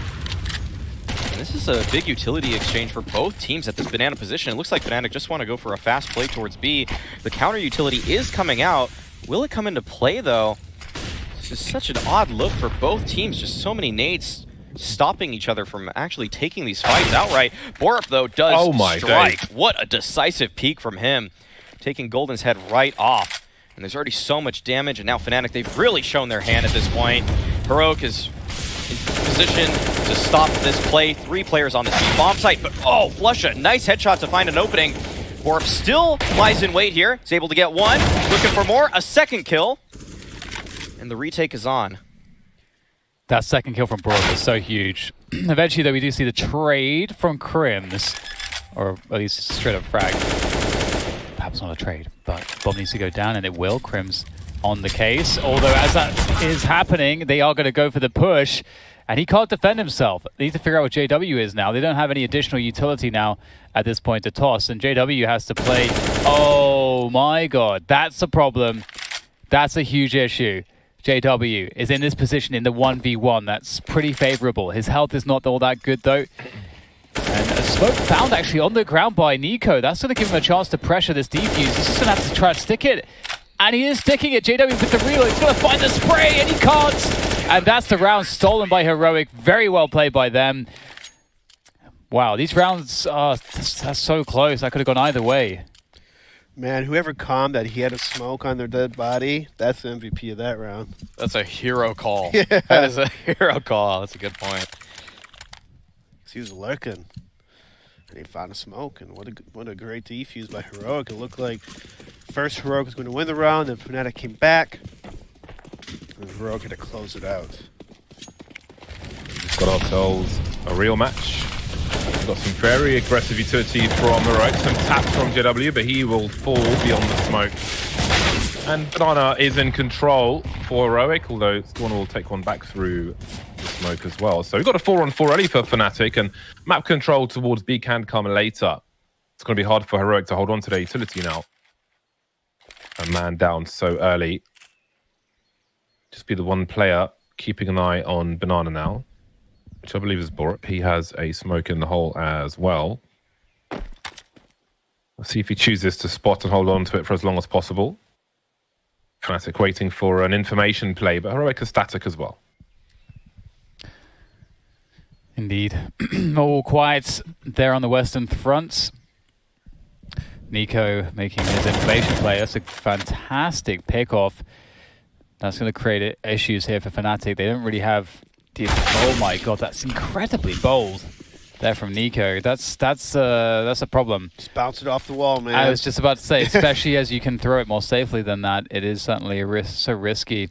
And that's the kind of overextension that's going to allow Fnatic back into this round with a really solid chance here. That said, these picks from the heroic side are extremely problematic. Golden is in a spot that's looking quite difficult.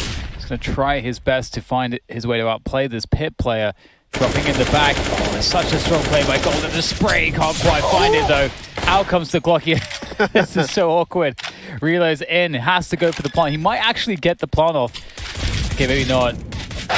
Oh, poor Golden. That was so confusing. I can't believe that. These rounds are just getting crazier and crazier from map to map.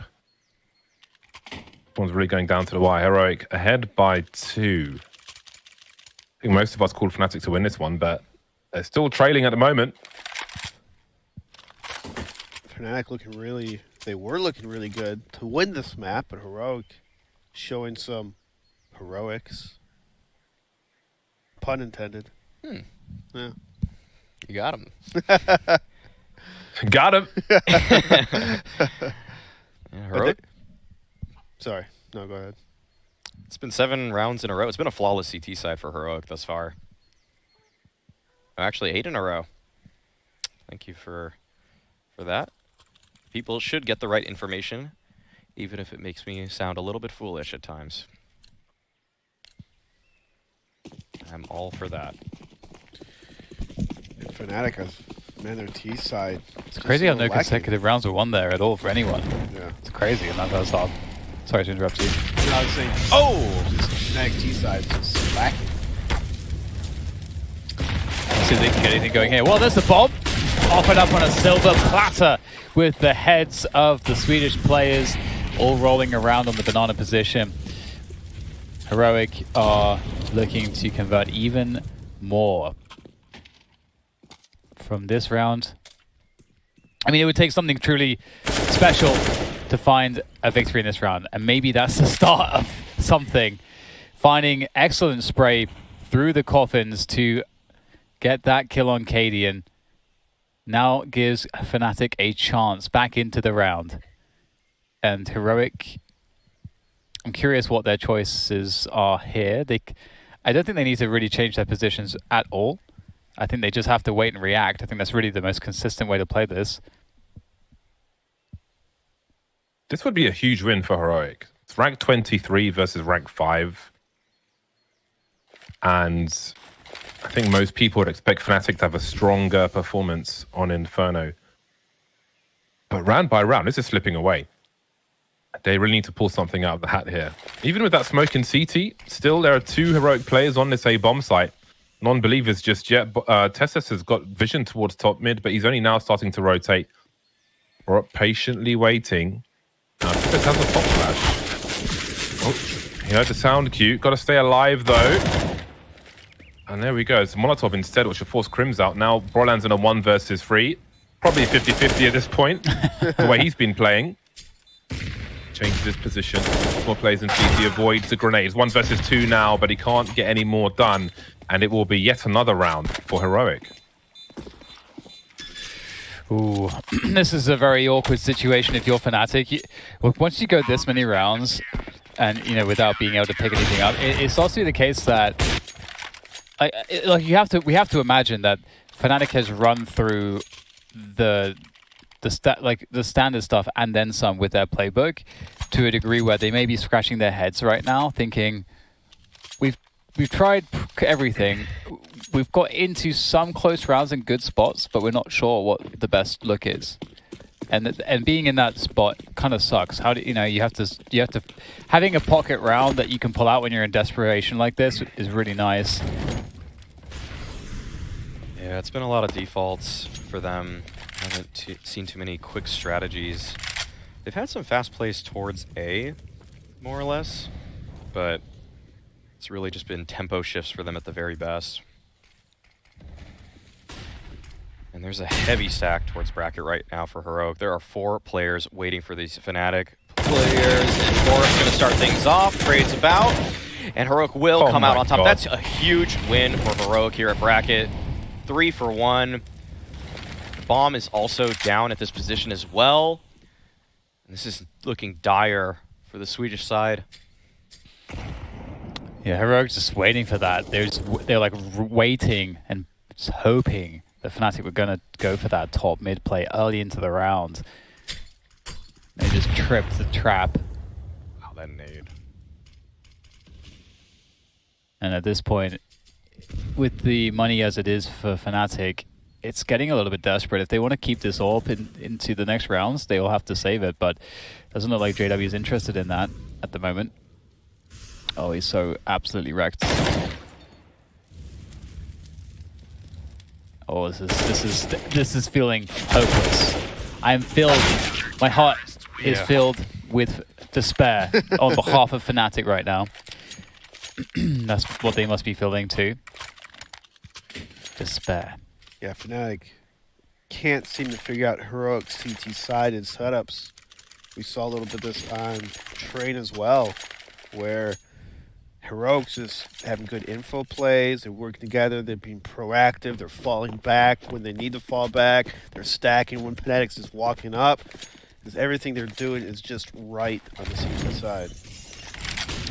Yeah, it feels like Fnatic aren't even, in a lot of the rounds, they're not able to really run the proper classic defaults as well, where you get the top and under control, and then you get top mids, and you pressure the CTs into really passive setups, and then you make a decision as to like which site you set piece afterwards. We haven't really seen that conventional style. It usually ends up that there's maybe an exchange somewhere, and then Fnatic decide to just ship it all in like in one of the 2 sites, and that's how it happens instead. Yeah. Doesn't look like we'll see a great set piece coming out this round. There's no smokes left for Fnatic. They double smoked that bottom mid molly. A little bit of a miscomm from them, and you can see how they're breaking down in some respects that you usually would not see from this polished team. And Brawlin on the flank there will set things off. Fnatic know it's an all-in play towards this B site. They need to find something, but Sound will do better.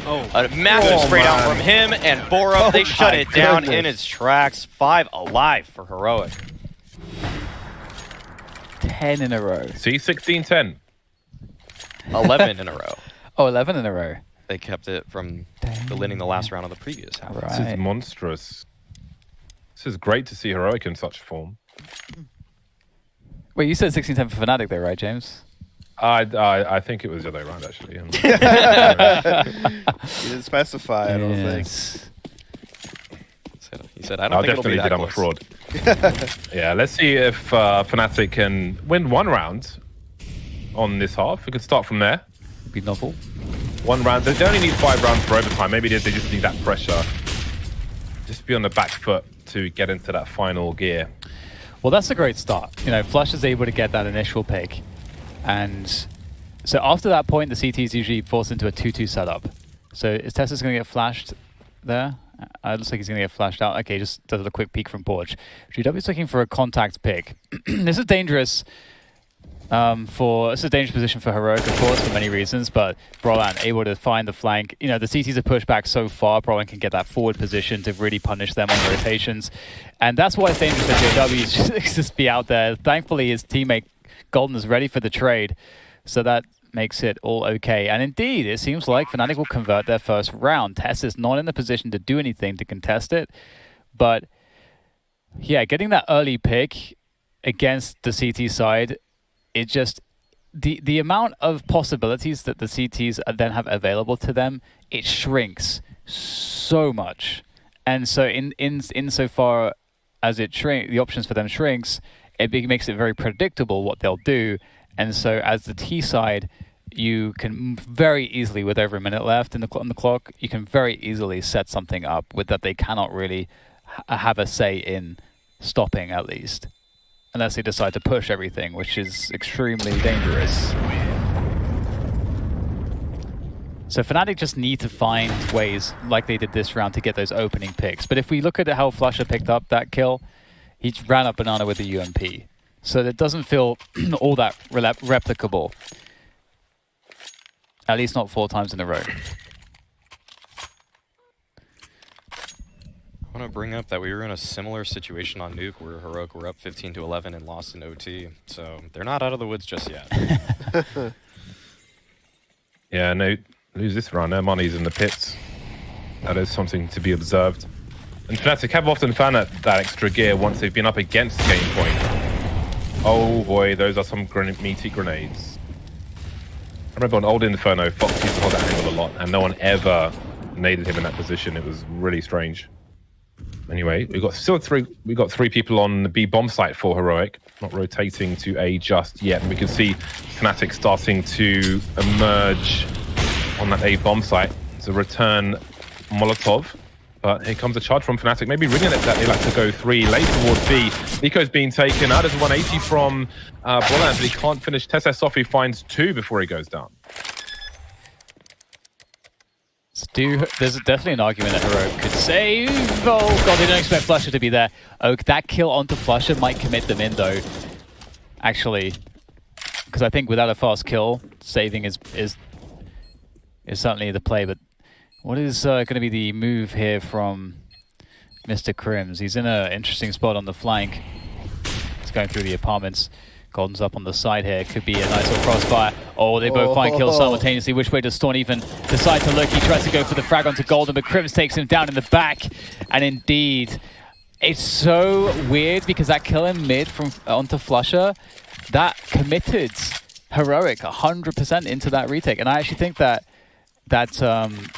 it would have been more beneficial for Heroic to have saved there because they would have been able to have a full buy in this round instead of what they have here, which is a spot where they have to full save. It's happening. You know it's happening, don't you guys? It's happening. It's like Fnatic hit match point, and they're about to lose, and all of a sudden they're like, yeah, let's just start trying. Fnatic is... They're just that Shaq meme that we're up 10-5, I sleep. And then it's like, oh, down 15-10, woke shit. Real shit. Yeah, it's just Heroic just having a hard time closing out these rounds and matches. If they would have closed it out a nuke, it would already been 2-0 in favor of Heroic. So this isn't you gotta get out that zone of playing to win and not playing not to lose. It's a subtle difference, but it's a big one. Crims, auto sniper. Okay, that's playing to win. What? That's got to be a misbuy, surely. Oh, that's interesting. He's ducking under it? Huh. Well, let's see how that progresses. Well, he's going back to spawn. So maybe they had a hard read as to... No, it must be misbuy.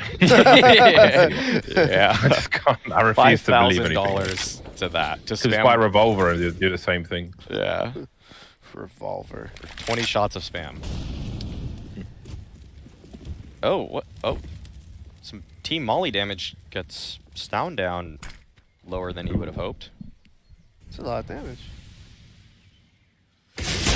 Oh, okay. That might be it for Heroic. That might help out. I mean, that might help a lot. 5v4 advantage. But there's still 3 players on the Heroic side towards this B bomb site. It looks like Fnatic may just want to split B at this point. This may work in Heroic's favor. This is so weird because JW is the guy that's going to spawn by himself with an orb. Not necessarily the ideal weapon for this, but it is JW after all.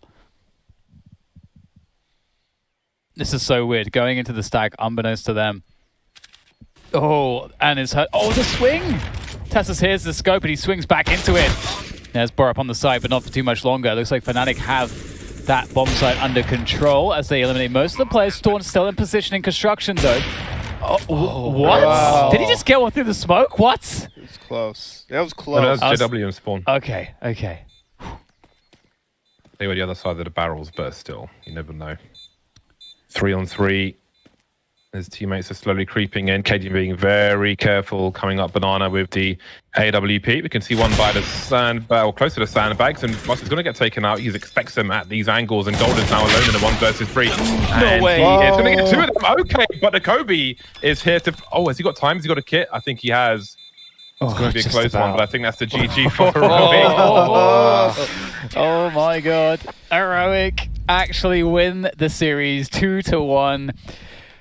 Oh my god, what a ridiculous series of Counter-Strike.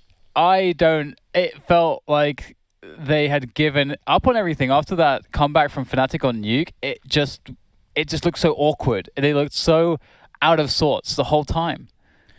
Yeah, Heroic looked like overall the better team for the most part, but then we saw Nuke and a little bit on the first half of this map, they just kind of went into a rut. Yeah. And then they finally able to out-clutch Fnatic, which is not easy. Well, we'll talk about that right and the comeback after the break. Stay with us. Hit it! That's what I'm talking about. Wait! Okay, now, from the beginning. Hit it, boys.